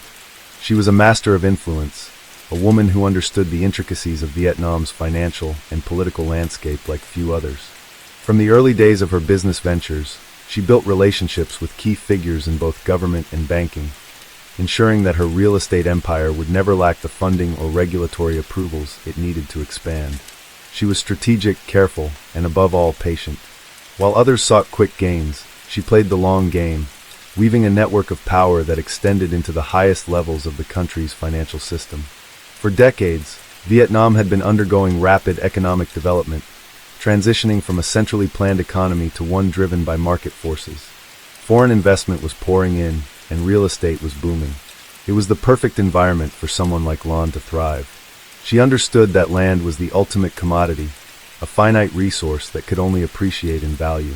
She secured prime locations in Ho Chi Minh City, Hanoi, and other major urban centers, often through opaque transactions that left little paper trail. When she acquired Saigon Joint Stock Commercial Bank, SCB, she gained access to an almost limitless pool of capital, allowing her to finance massive development projects without relying on traditional lenders. But as her empire grew, so did the risks. Real estate was a highly leveraged business, and much of her wealth was tied up in properties that hadn't yet been completed. To keep the illusion of financial stability, she needed to continually borrow more money, much of it from SCB itself. Using a complex web of shell companies, she funneled loans back into her own projects, effectively paying herself with the bank's money. On paper, everything looked legitimate. The loans were properly documented, the collateral appeared solid, and the bank's balance sheets remained healthy. But in reality, it was a house of cards. By 2018, Lan had reached a level of power where few dared to challenge her. She had friends in high places, and her influence extended far beyond the business world. She was a major donor to political campaigns, a patron of the arts, and a respected figure in Vietnam's elite circles. When whispers of financial irregularities began to circulate, they were quickly silenced. Regulators hesitated to investigate too deeply, fearing the consequences of exposing corruption at such a high level. And for a time, it seemed like she might get away with it. However, as with all financial frauds, the truth could not be hidden forever. The cracks began to show in 2022 when Vietnam's economy faced increasing pressure from global financial instability. The real estate market, once seemingly unstoppable, began to slow down. Investors grew wary and liquidity dried up. SCB, which had been sustaining Lan's empire for years, found itself unable to meet withdrawal demands from its depositors. Panic set in, and the government had no choice but to step in. The arrest of Trong My Lan was a moment of national reckoning. It was not just about one woman's crimes. It was about the systemic weaknesses in Vietnam's financial system that had allowed such a fraud to occur in the first place. When investigators finally gained full access to SCB's records, they were stunned by the sheer scale of the deception. Over 900 fraudulent loan applications, 52 shell companies, and a money trail that stretched across multiple countries. The numbers were staggering, over $12.5 billion embezzled, an amount that exceeded the GDP of some small nations. Case 5. The fallout was immediate. SCB was placed under government supervision, its executives arrested or forced to resign. Depositors who had trusted the bank with their life savings were left in financial ruin. The government scrambled to contain the crisis, injecting emergency funds to prevent a total collapse of the banking sector. And yet, the damage had already been done. Vietnam's reputation in the international financial community was severely damaged, making foreign investors hesitant to commit new capital to the country. As Lan sat in her prison cell awaiting trial, she must have reflected on how it had all come to this. Had she been too ambitious? Had she trusted the wrong people? Or had she simply believed, as so many before her had, that she was untouchable? Whatever the case, her fate was sealed. The trial would be swift, the evidence overwhelming. And in a country where financial crimes of this magnitude were not taken lightly, there was only one possible outcome. The courtroom was packed when the verdict was announced. The judge, a stern-faced man who had presided over some of Vietnam's most high-profile corruption cases, delivered the sentence in a measured tone. Death by lethal injection. Gasps echoed through the room, though few were surprised. Lan, for her part, remained composed, her face betraying no emotion. She had spent her entire life controlling the narrative, shaping reality to fit her ambitions. But in the end, reality had caught up with her. Her downfall sent shockwaves through the country. Some saw it as a necessary step toward cleaning up corruption in Vietnam's financial sector. Others viewed it as a warning to those who wielded unchecked power. And yet, for all the attention it received, there was an undeniable sense of inevitability. Lan had risen higher than most, but like so many before her, she had flown too close to the sun. Her empire, once a symbol of wealth and success, now stood as a cautionary tale. The luxury skyscrapers, the high-end shopping malls, the extravagant hotels, monuments to a woman who had believed she could rewrite the rules. But in the end, the rules had won. The days following Trong My Lan's sentencing were marked by an eerie silence among Vietnam's elite. Those who had once attended her extravagant galas, who had toasted to her success with the finest champagne, now pretended they had never known her. The whispers in the corridors of power grew louder, not about her guilt, no one doubted that, but about who else might be implicated. It was impossible for an empire of this scale to function without enablers. Bank executives, government officials, foreign investors, many had played a role in the rise of SCB, even if they hadn't directly participated in the fraud. The question now was how deep the authorities were willing to dig. The financial collapse that followed was not immediate, but its effects were devastating. SCB had been a pillar of Vietnam's economy, and its sudden fall left a void that could not be easily filled. Other banks, wary of a similar fate, tightened their lending standards, causing a sharp decline in real estate investment. The booming property market, which had once seemed unstoppable, ground to a halt. Construction sites stood abandoned, half-built skyscrapers casting long shadows over a city that had once symbolized endless growth. For the ordinary citizens of Vietnam, the consequences were personal. Thousands of families who had deposited their savings in SCB now faced financial ruin. Small business owners who had taken loans from the bank found their credit lines frozen. The ripples of the scandal extended beyond Vietnam's borders, with international investors pulling out of Vietnamese markets, fearful that the country's financial system was more fragile than it appeared. As Lan awaited her execution, she was moved to a high-security prison outside of Ho Chi Minh City. Gone were the designer suits, the luxurious mansions, the personal assistants catering to her every need. Now she wore the same uniform as the other inmates, ate the same food, and lived by the same strict routines. But she was not like the others. She had lived at the pinnacle of power, had shaped the destiny of an entire nation's economy, and now she sat in a cold, gray cell, reduced to nothing more than a cautionary tale. Her final days were spent in a state of reluctant reflection. She had always prided herself on being able to control every situation, to predict every outcome. But she had never anticipated this. The betrayal, the isolation, the swift and unforgiving justice of the state she had once influenced so deeply. There were no appeals, no last-minute deals to be made. The same connections that had once protected her had now abandoned her, eager to distance themselves from the scandal. The day of her execution arrived without ceremony. The guards led her down a narrow corridor, her footsteps echoing off the concrete walls. She did not resist, did not plead for mercy. She had always understood the game she played, and she had lost. As she was strapped to the execution table, she closed her eyes, perhaps for the first time truly aware of the weight of her actions. The needle punctured her skin, the lethal injection flowing into her veins, and within minutes, it was over.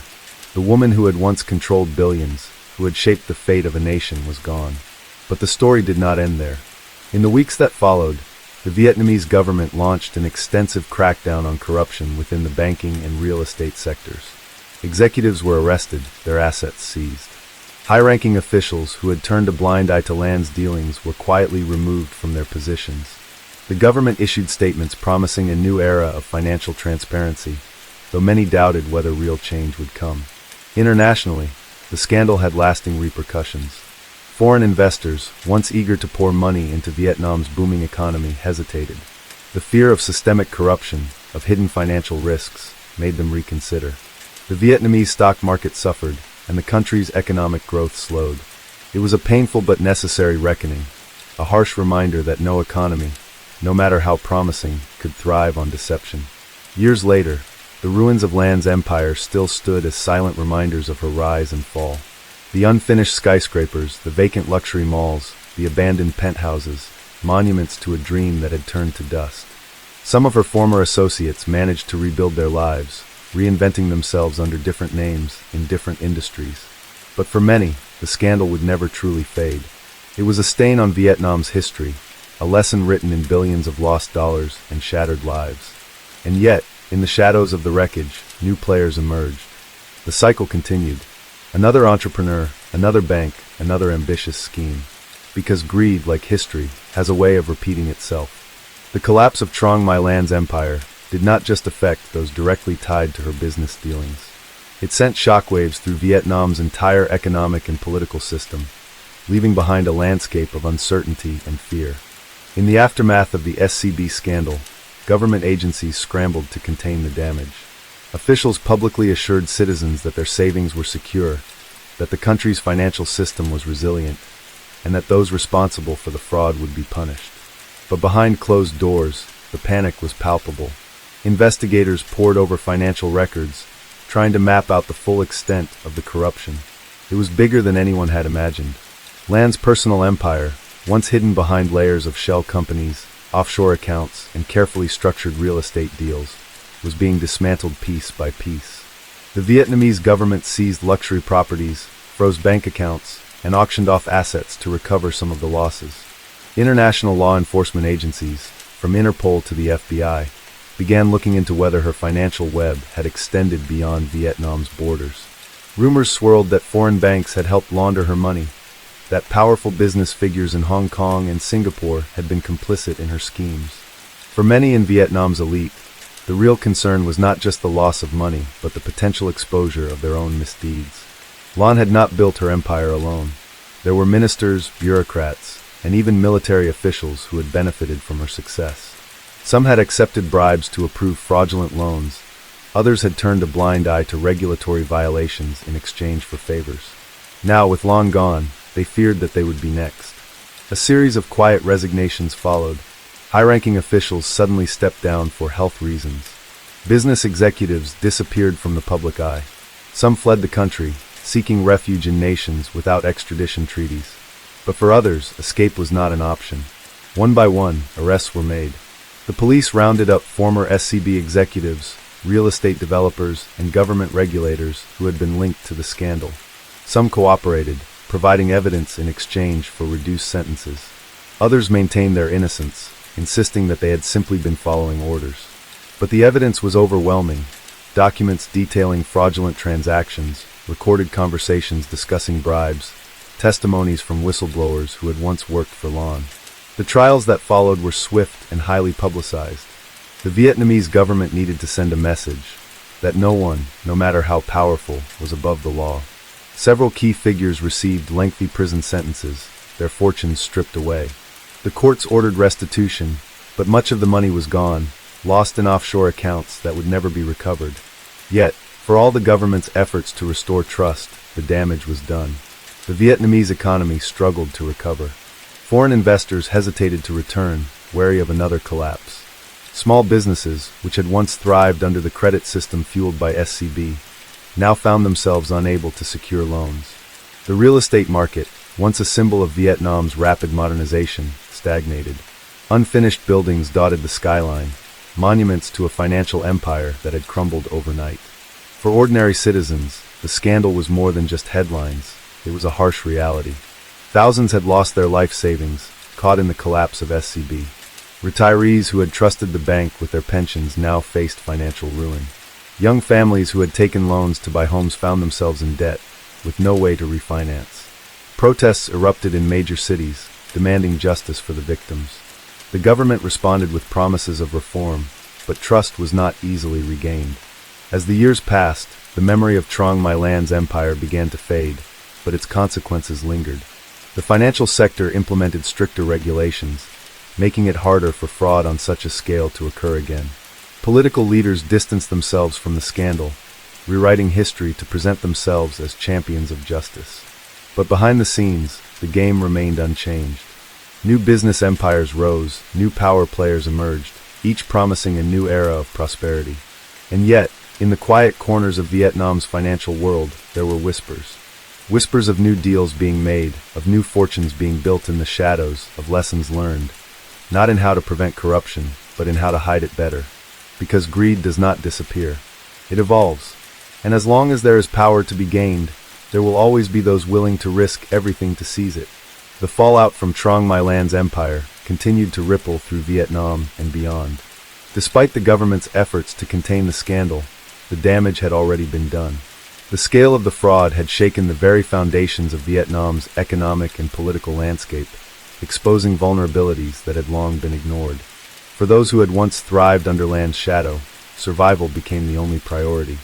As the trials dragged on, the true extent of land's network became clearer. The corruption had not just been limited to SCB or the real estate sector. It extended into infrastructure projects, energy contracts, even military procurement. Documents leaked to investigative journalists revealed years of illicit dealings. Fake construction contracts, inflated budgets, and kickbacks funneled through offshore companies. The public, already disillusioned, now faced the reality that the nation's rapid modernization had been built on a foundation of lies. Lan, once a symbol of success, became a cautionary tale. From her prison cell, she refused to speak to the press.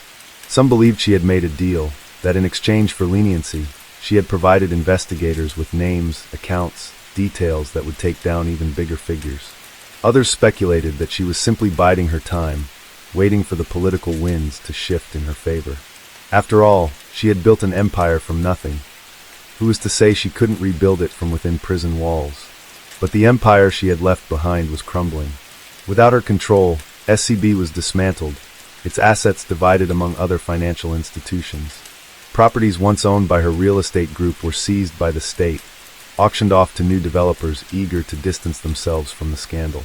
But the scars remained. The luxury towers that had once symbolized Vietnam's economic rise now stood as reminders of unchecked greed. Some were left unfinished, their construction abandoned as investors fled. For the thousands who had lost their savings, justice was cold comfort. The government issued compensation schemes, promising to return a portion of lost funds. But the process was slow and riddled with bureaucracy. Many would never see their money again. The real estate market collapsed, dragging small businesses down with it. Unemployment rose, and for the first time in years, Vietnam's economic growth slowed.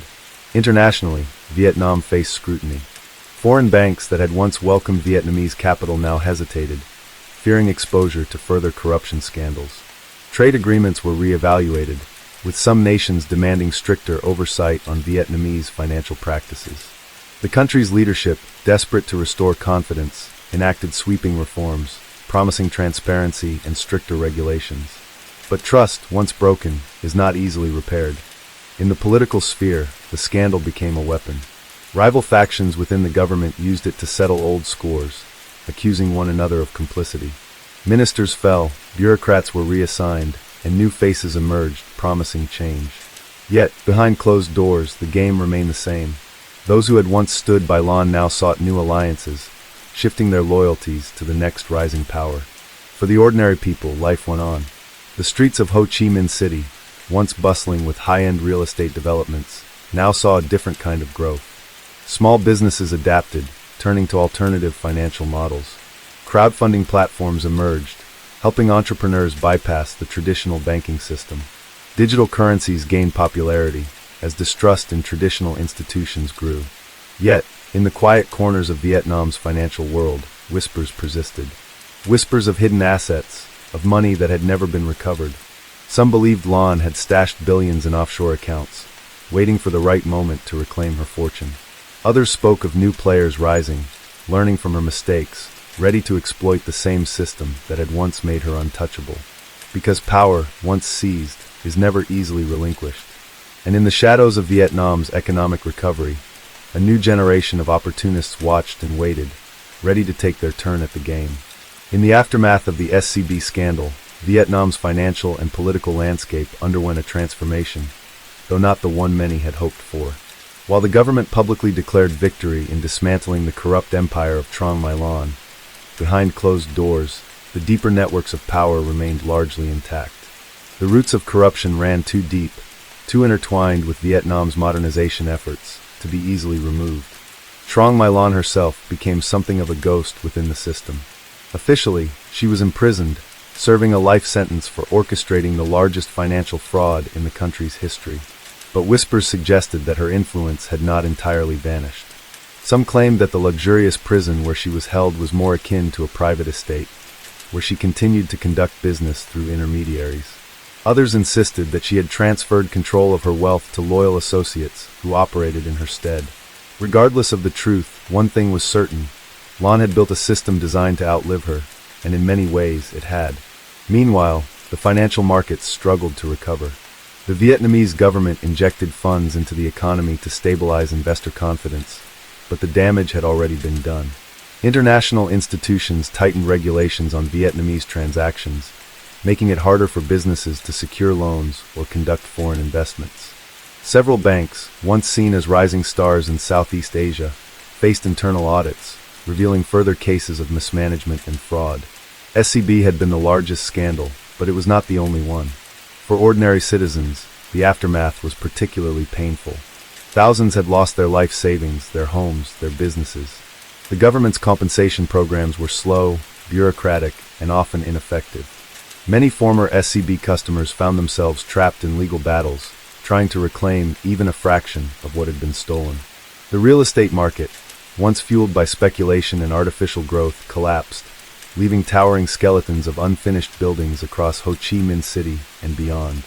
What had once been a city of ambition now bore the scars of unchecked greed.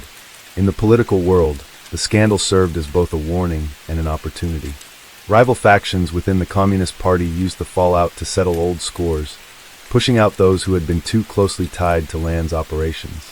High-ranking officials resigned under the guise of accountability, only to be replaced by new figures who were, in many cases, just as compromised. The anti-corruption drive, though aggressive, was also selective. While some power players fell, others simply adapted.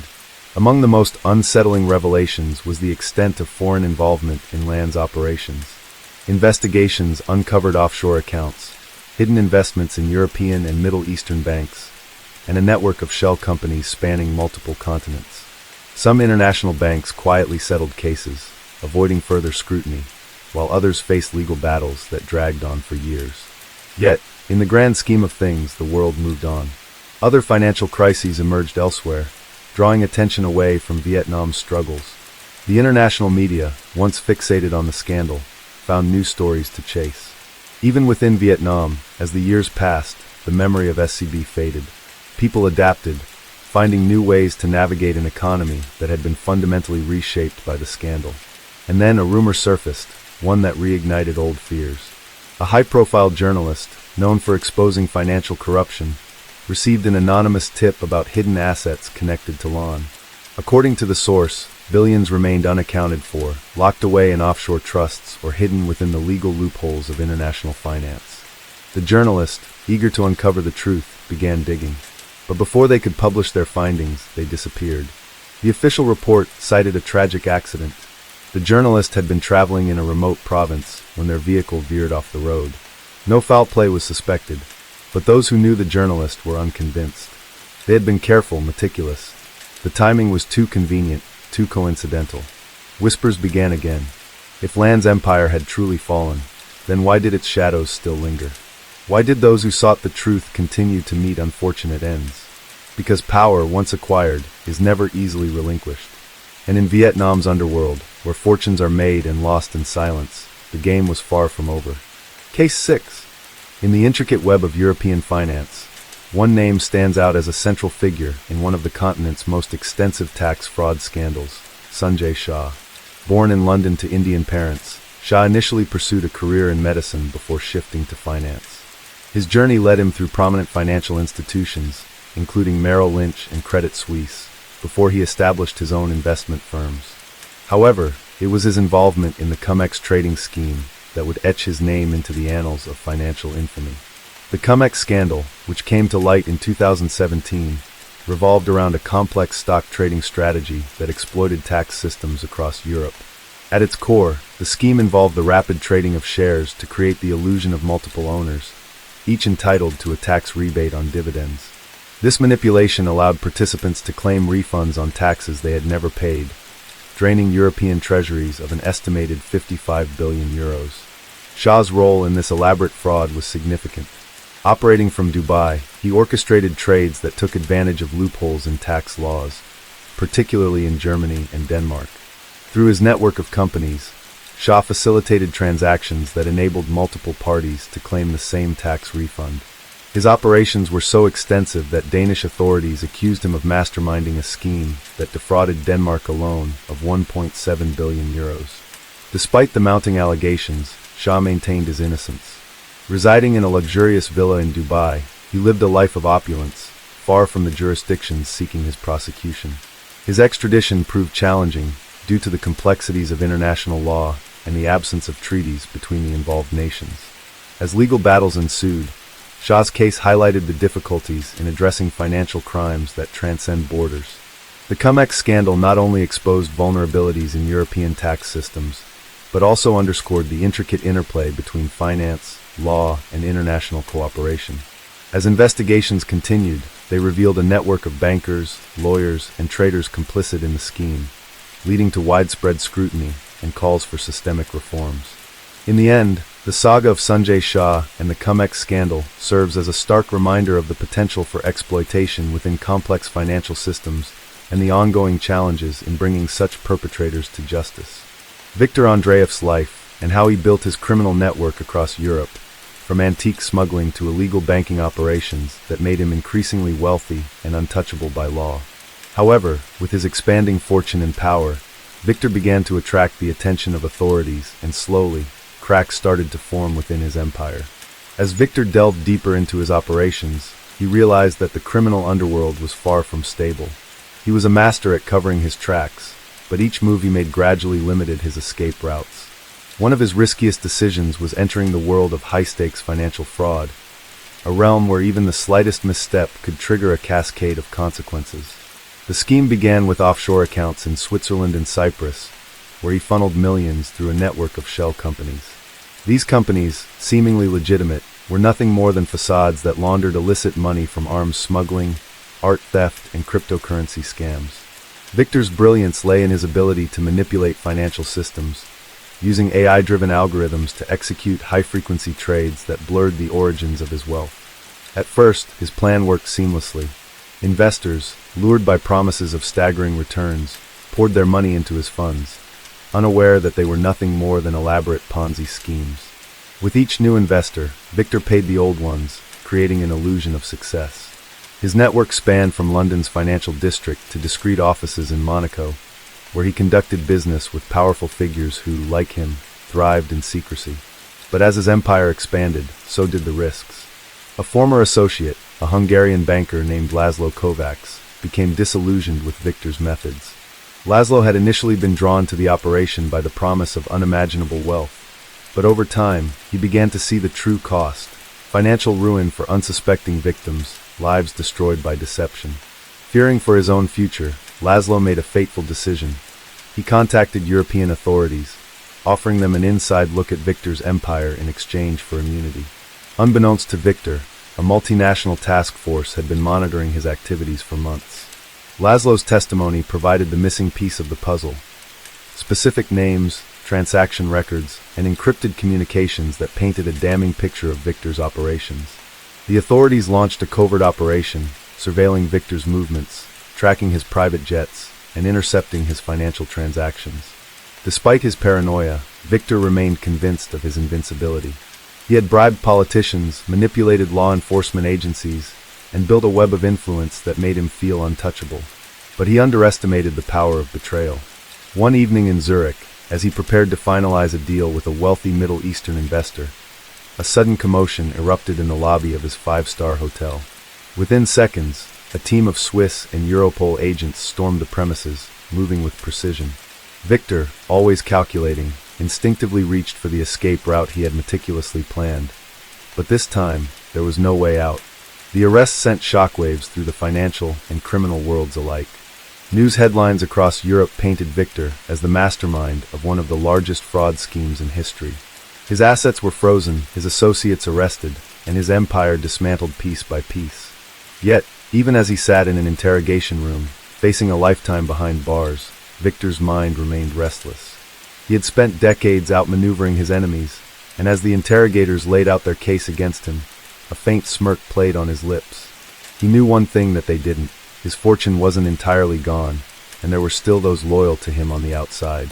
The question remained, was this truly the end of Victor Andreev, or was it merely another beginning? The walls of the interrogation room were cold, sterile, and devoid of anything that could provide comfort. The air was thick with the scent of stale coffee and cigarette smoke, remnants of the long hours the investigators had spent piecing together their case. Victor sat motionless, his mind calculating at an extraordinary pace. He had spent decades mastering the art of deception, and now, for the first time, he was caught in a position where he was no longer in control. Across from him sat a Swiss investigator, a man in his mid-40s with a face hardened by years of chasing criminals who thought they were untouchable. His name was Detective Lars Schneider, and unlike the many corrupt officials Victor had dealt with, this man had no price. His determination was unshakable, his mission clear, to bring Victor Andreev to justice. The documents laid before Victor detailed his entire criminal empire. Every offshore transaction, every fraudulent account, every forged signature that had fueled his decades-long reign as the Shadow King of Europe's underworld. The sheer depth of the evidence was staggering, and yet Victor remained composed. He had faced adversities before, and he was not about to let this moment shatter the persona he had spent his entire life perfecting. As Lars flipped through the pages, his voice calm but firm, Victor's mind wandered back to the events leading up to his capture. It had all begun with a single miscalculation, a rare error in his otherwise flawless web of deceit. Months before his arrest, Victor had orchestrated what should have been the crowning achievement of his career. A deal worth over 2 billion euros involving the sale of stolen antiquities, arms trade, and high-frequency stock manipulation. The buyers were among the world's most powerful entities, corrupt oligarchs, rogue nation-states, and secretive investment groups that thrived in the shadows. The transaction was complex, requiring an intricate ballet of encrypted communication, money laundering through shell corporations, and coordination between multiple intermediaries who had never even met each other. Everything had gone according to plan, until a single encrypted email was intercepted by a cybersecurity unit in France. The email itself contained nothing explicitly incriminating. Victor had ensured that no direct ties could ever be traced back to him. However, the metadata embedded within the message revealed patterns that intelligence agencies had been tracking for years. Victor had used the same sophisticated encryption software in previous deals, and this was the threat authorities had been waiting for. The unraveling was slow, methodical. Investigators didn't strike immediately. Instead, they watched.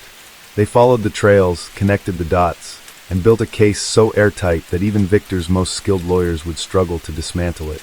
Back in the interrogation room, Victor remained silent as Lars laid out the reality of his situation. The list of charges was exhaustive: fraud, conspiracy, racketeering, money laundering, arms trafficking. If convicted, he would spend the rest of his life behind bars. But Victor had not come this far by simply accepting defeat. He leaned back slightly, his expression unreadable. He knew there were still cards left to play. Somewhere beyond these walls, there were those who remained loyal to him. Money had a way of shifting tides, and Victor had more of it than most governments. His mind drifted to the contingency plans he had put in place over the years. Hidden accounts in jurisdictions that didn't comply with international law, encrypted communications set to activate upon his arrest, and most importantly, people within the system who owed him favors. Yet, as much as he wanted to believe he could escape, he knew the reality of his situation. This was not a simple arrest. This was a coordinated effort by multiple nations, an operation that had been in the making for years. His usual tactics of bribery and intimidation would not work here. For the first time in decades, Victor found himself staring at a future where he was no longer the puppet master, but the one whose fate was being decided by others. The thought was unsettling, but Victor was not a man who surrendered easily. If this was to be the final game, he would play it until the very last move. The sound of the heavy iron door locking behind Victor echoed through the dimly lit corridor. He was no longer a man of influence, no longer the untouchable figure who had dictated the fates of corporations, governments, and entire economies from the shadows. Now he was just another prisoner in the high-security detention facility of La Santé prison in Paris, awaiting trial for crimes that spanned continents. The air inside was thick with a mix of sweat and despair, a stark contrast to the luxury Victor had grown accustomed to over the decades. His cell was a far cry from the penthouses and estates he once called home. Bare walls, a thin mattress, and a rusted metal sink that dripped constantly. He ran his hand over the rough concrete wall, his mind already calculating his next move. He knew that men like him didn't simply vanish into prison cells. There were forces at play beyond the courtroom, alliances built on decades of secrets and mutually assured destruction. If he was to fall, others would fall with him, and Victor had no intention of being a martyr. Outside the prison walls, the world was still reeling from the revelations of his empire. The trial was set to be one of the most publicized in European history, with the media painting him as the mastermind behind an intricate web of financial manipulation, fraud, and organized crime. Analysts debated the full extent of his influence. Had he really dictated market crashes? Had governments been overthrown under his command? Or was he simply the most convenient scapegoat for a system that had been corrupt long before he entered it? His lawyers were working tirelessly, but Victor knew better than to rely solely on legal defenses.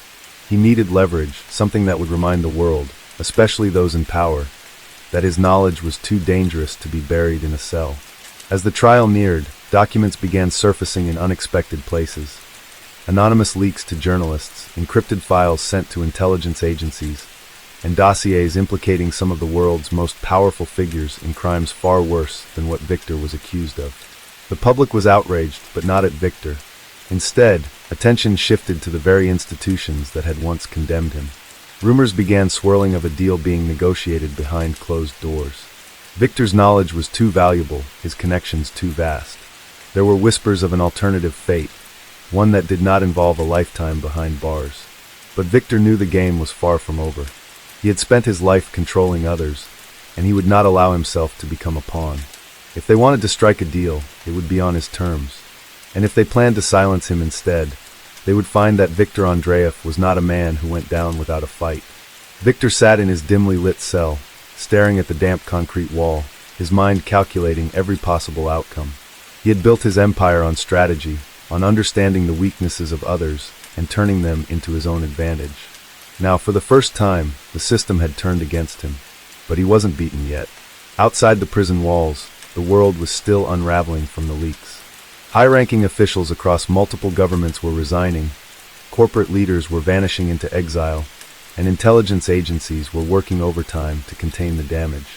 Every day, new information surfaced, evidence that Victor's empire had never acted alone. The global economy had been orchestrated by more than just one man. He had simply been the one to make the boldest moves. Inside the courtroom, the trial had turned into a spectacle. The prosecution painted Victor as the mastermind of one of the greatest financial and criminal conspiracies in history, while the defense meticulously dismantled the allegations, pointing to the hypocrisy of those condemning him. The evidence against him was damning, but Victor had anticipated this. He had lived a life of deception, and he knew better than anyone how to turn perception into reality. Each witness brought forward had their own skeletons, and as Victor's lawyers cross-examined them, their credibility began to crumble. Judges shifted uncomfortably in their seats as the defense exposed just how deeply embedded Victor had been in the very institutions trying to take him down. It became clear that putting him on trial meant exposing their own secrets to the world. Meanwhile, Victor had not been idle behind bars. Messages had been sent, deals had been struck in whispers between his contacts on the outside. There was movement beyond the public eye, arrangements being made that would ensure his survival, one way or another. The night before the final hearing, a prison guard delivered a message, a simple slip of paper with a handwritten note. "Tomorrow we make history. Be ready." He smirked. The game wasn't over. It had never been. As dawn broke over Paris, the prison was eerily quiet. The guards at La Santé were accustomed to housing some of France's most notorious criminals, but none quite like Victor Andreev. The man wasn't a mere gangster or a corrupt businessman. He was an institution in himself, a force of nature that had woven himself into the very fabric of global power. By midday, the prison security systems began experiencing strange malfunctions. Surveillance cameras flickered, communication lines were disrupted, and guards reported interference in their radios.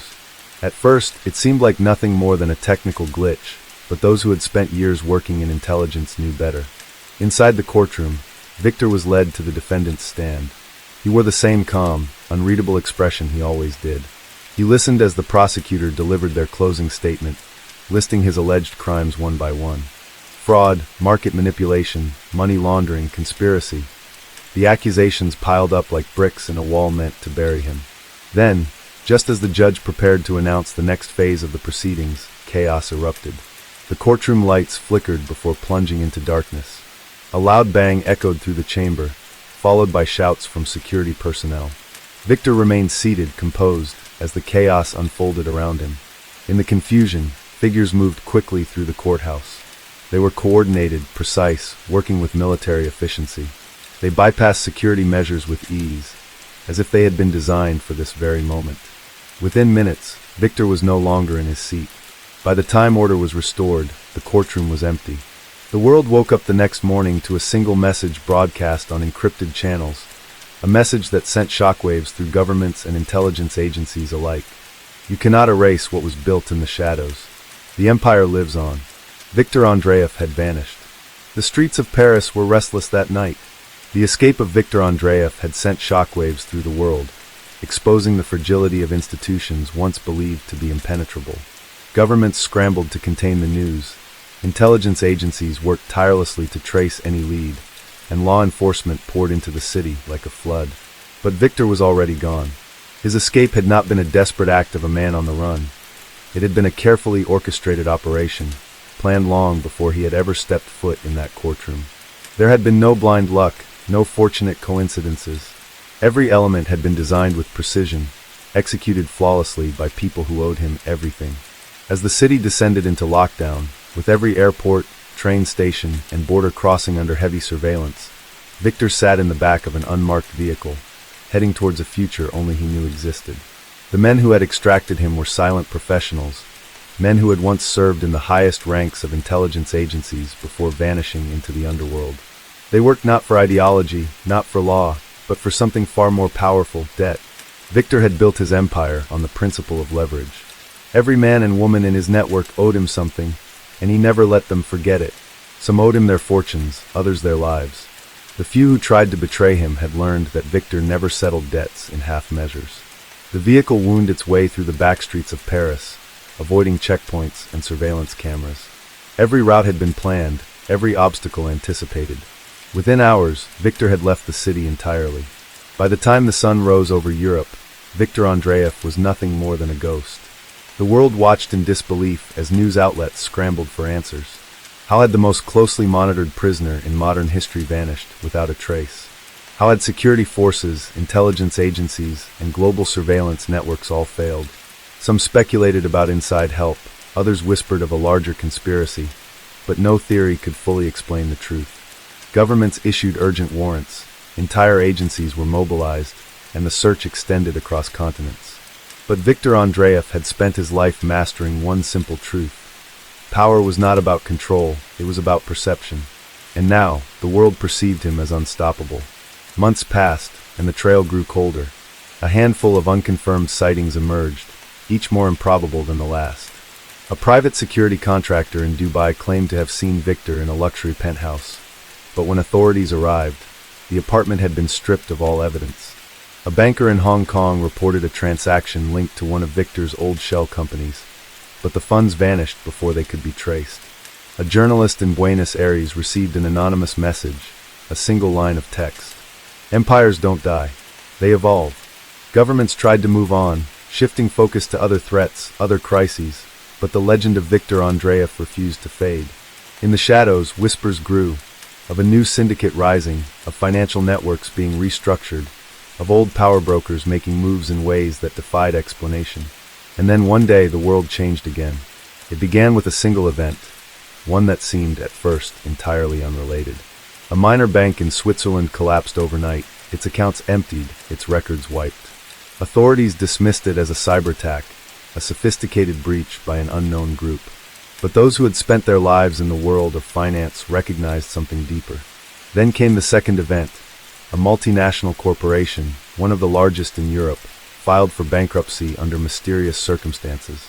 Billions of dollars had been siphoned away, rerouted through a web of accounts so complex that even the most advanced forensic teams couldn't untangle it. The third event sent true fear through the establishment. A former intelligence chief, once thought untouchable, was found dead in his private estate. No forced entry, no signs of struggle. Just a single note left behind, written in ink barely visible to the eye. We settle all debts. Panic spread through the highest circles of power. Some believed it was mere coincidence, others dismissed it as paranoia, but those who understood the game knew better. This wasn't revenge. It wasn't chaos. It was strategy. Viktor Andreev had returned. The world would never be the same. Lu Cheng was a man whose name would forever be etched into the criminal history of China. Born in 1972 in Guangzhou, he was raised in a modest household where hard work and discipline were instilled in him from an early age. His father was a factory worker, his mother a street vendor selling dim sum to passers-by. Yet, despite his humble beginnings, Lu Cheng was never content with the life laid out before him. Unlike his peers who followed the conventional paths of education and labor, he sought something more, something bigger, something that would place him beyond the reach of an ordinary life. By the age of 17, Lu had already found his way into the underworld, working for a small-time smuggling operation along the southern coast. At first, he was just another recruit, learning the trade of moving contraband across borders.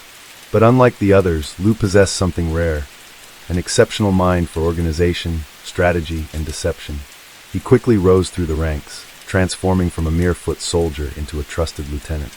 In the early 1990s, China's economic boom created new opportunities for those willing to operate in the shadows.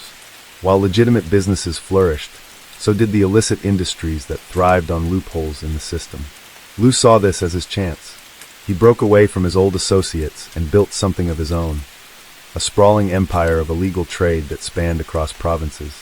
Counterfeit luxury goods, weapons, stolen electronics, and even human trafficking became part of his growing empire.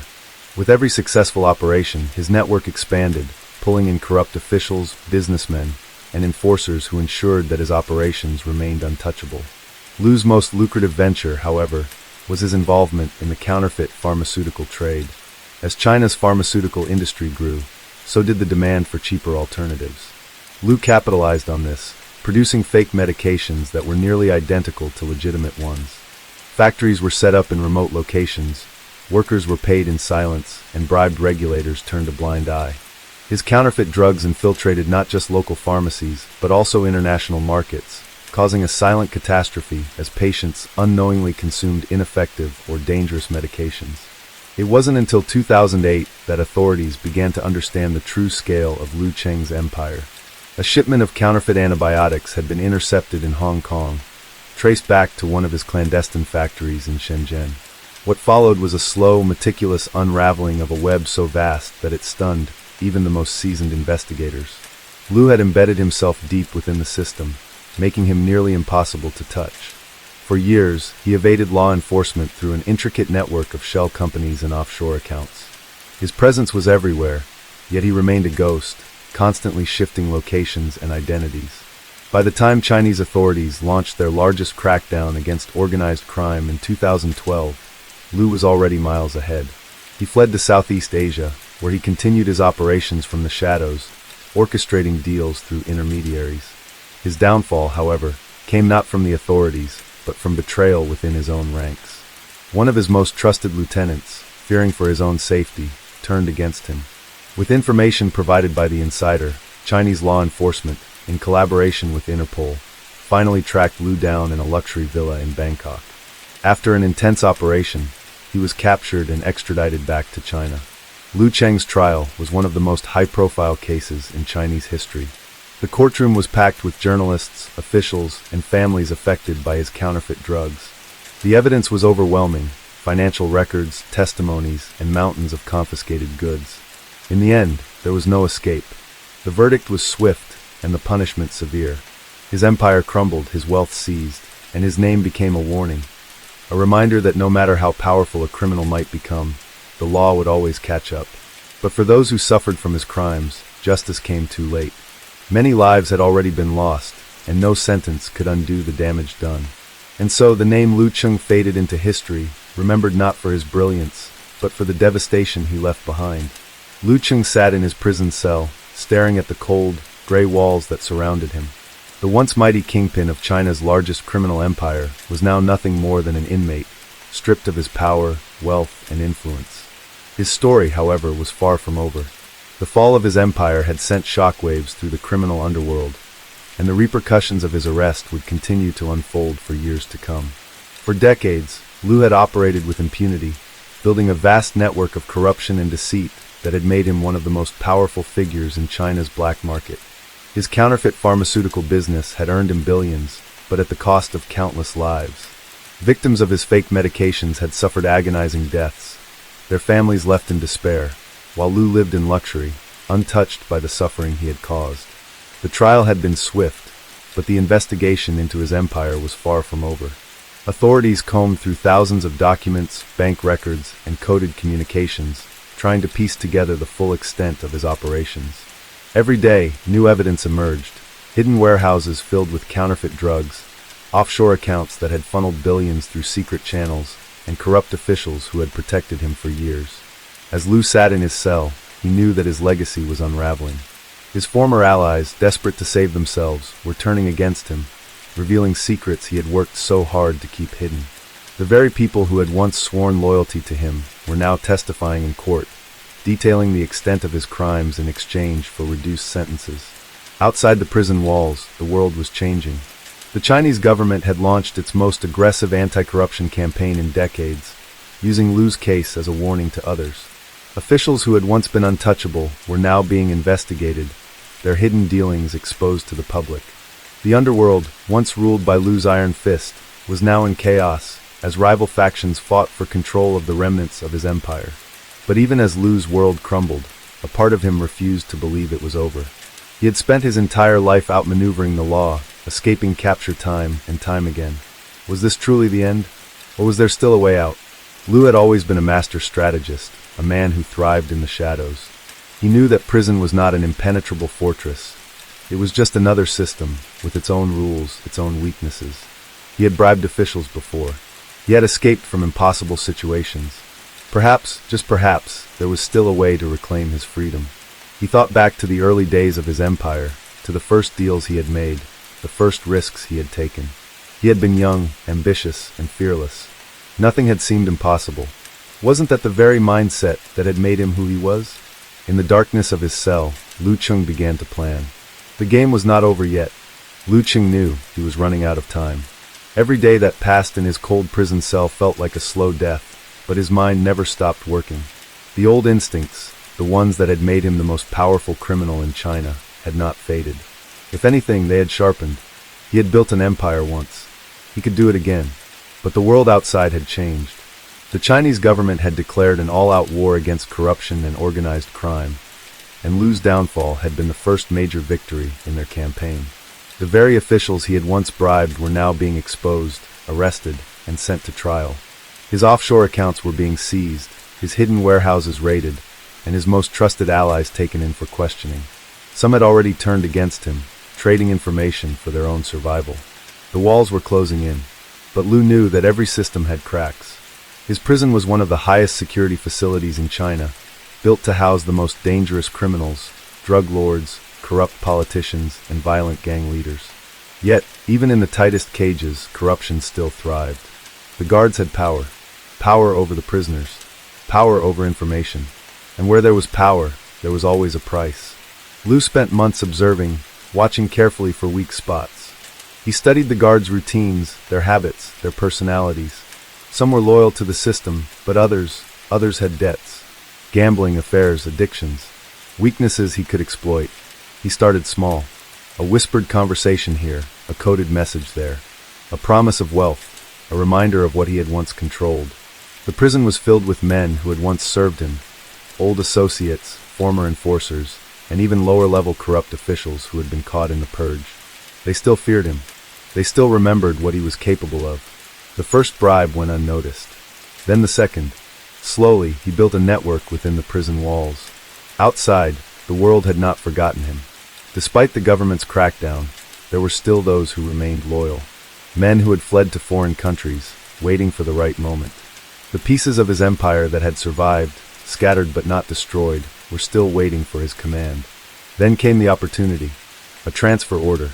Lou was to be moved to another facility, one even more secure than his current one. The government wanted to make sure he would never escape, never rebuild. But they had made a mistake. The guard handling his transfer had already been compromised. A man with a gambling debt, so high he would never be able to repay it. A man desperate enough to take the risk. The escape was meticulously planned. On the night of the transfer, the transport vehicle took a sudden detour, a road under construction, a fake security alert that forced a change in route. A second vehicle, identical to the first, was already waiting at the designated spot. It was over in seconds. The real guards were neutralized before they even understood what was happening. Lou was gone before the authorities could react. By the time the prison realized he was missing, Lu Cheng was already on a private jet, heading toward a country with no extradition treaty. The world erupted in chaos. The Chinese government issued a global manhunt. Interpol was involved, and news outlets around the world covered the story in shock. How had one of the most dangerous criminals in China escaped from a maximum security transfer? Who had helped him? How deep did the corruption still run? But Lou was untouchable once again. In a private villa, hidden away in a country where the law could not reach him, he sipped a glass of wine, watching the sunset over the ocean. His empire had crumbled, but he was still alive. And as long as he lived, he could rebuild. He had lost everything once before. He would rise again,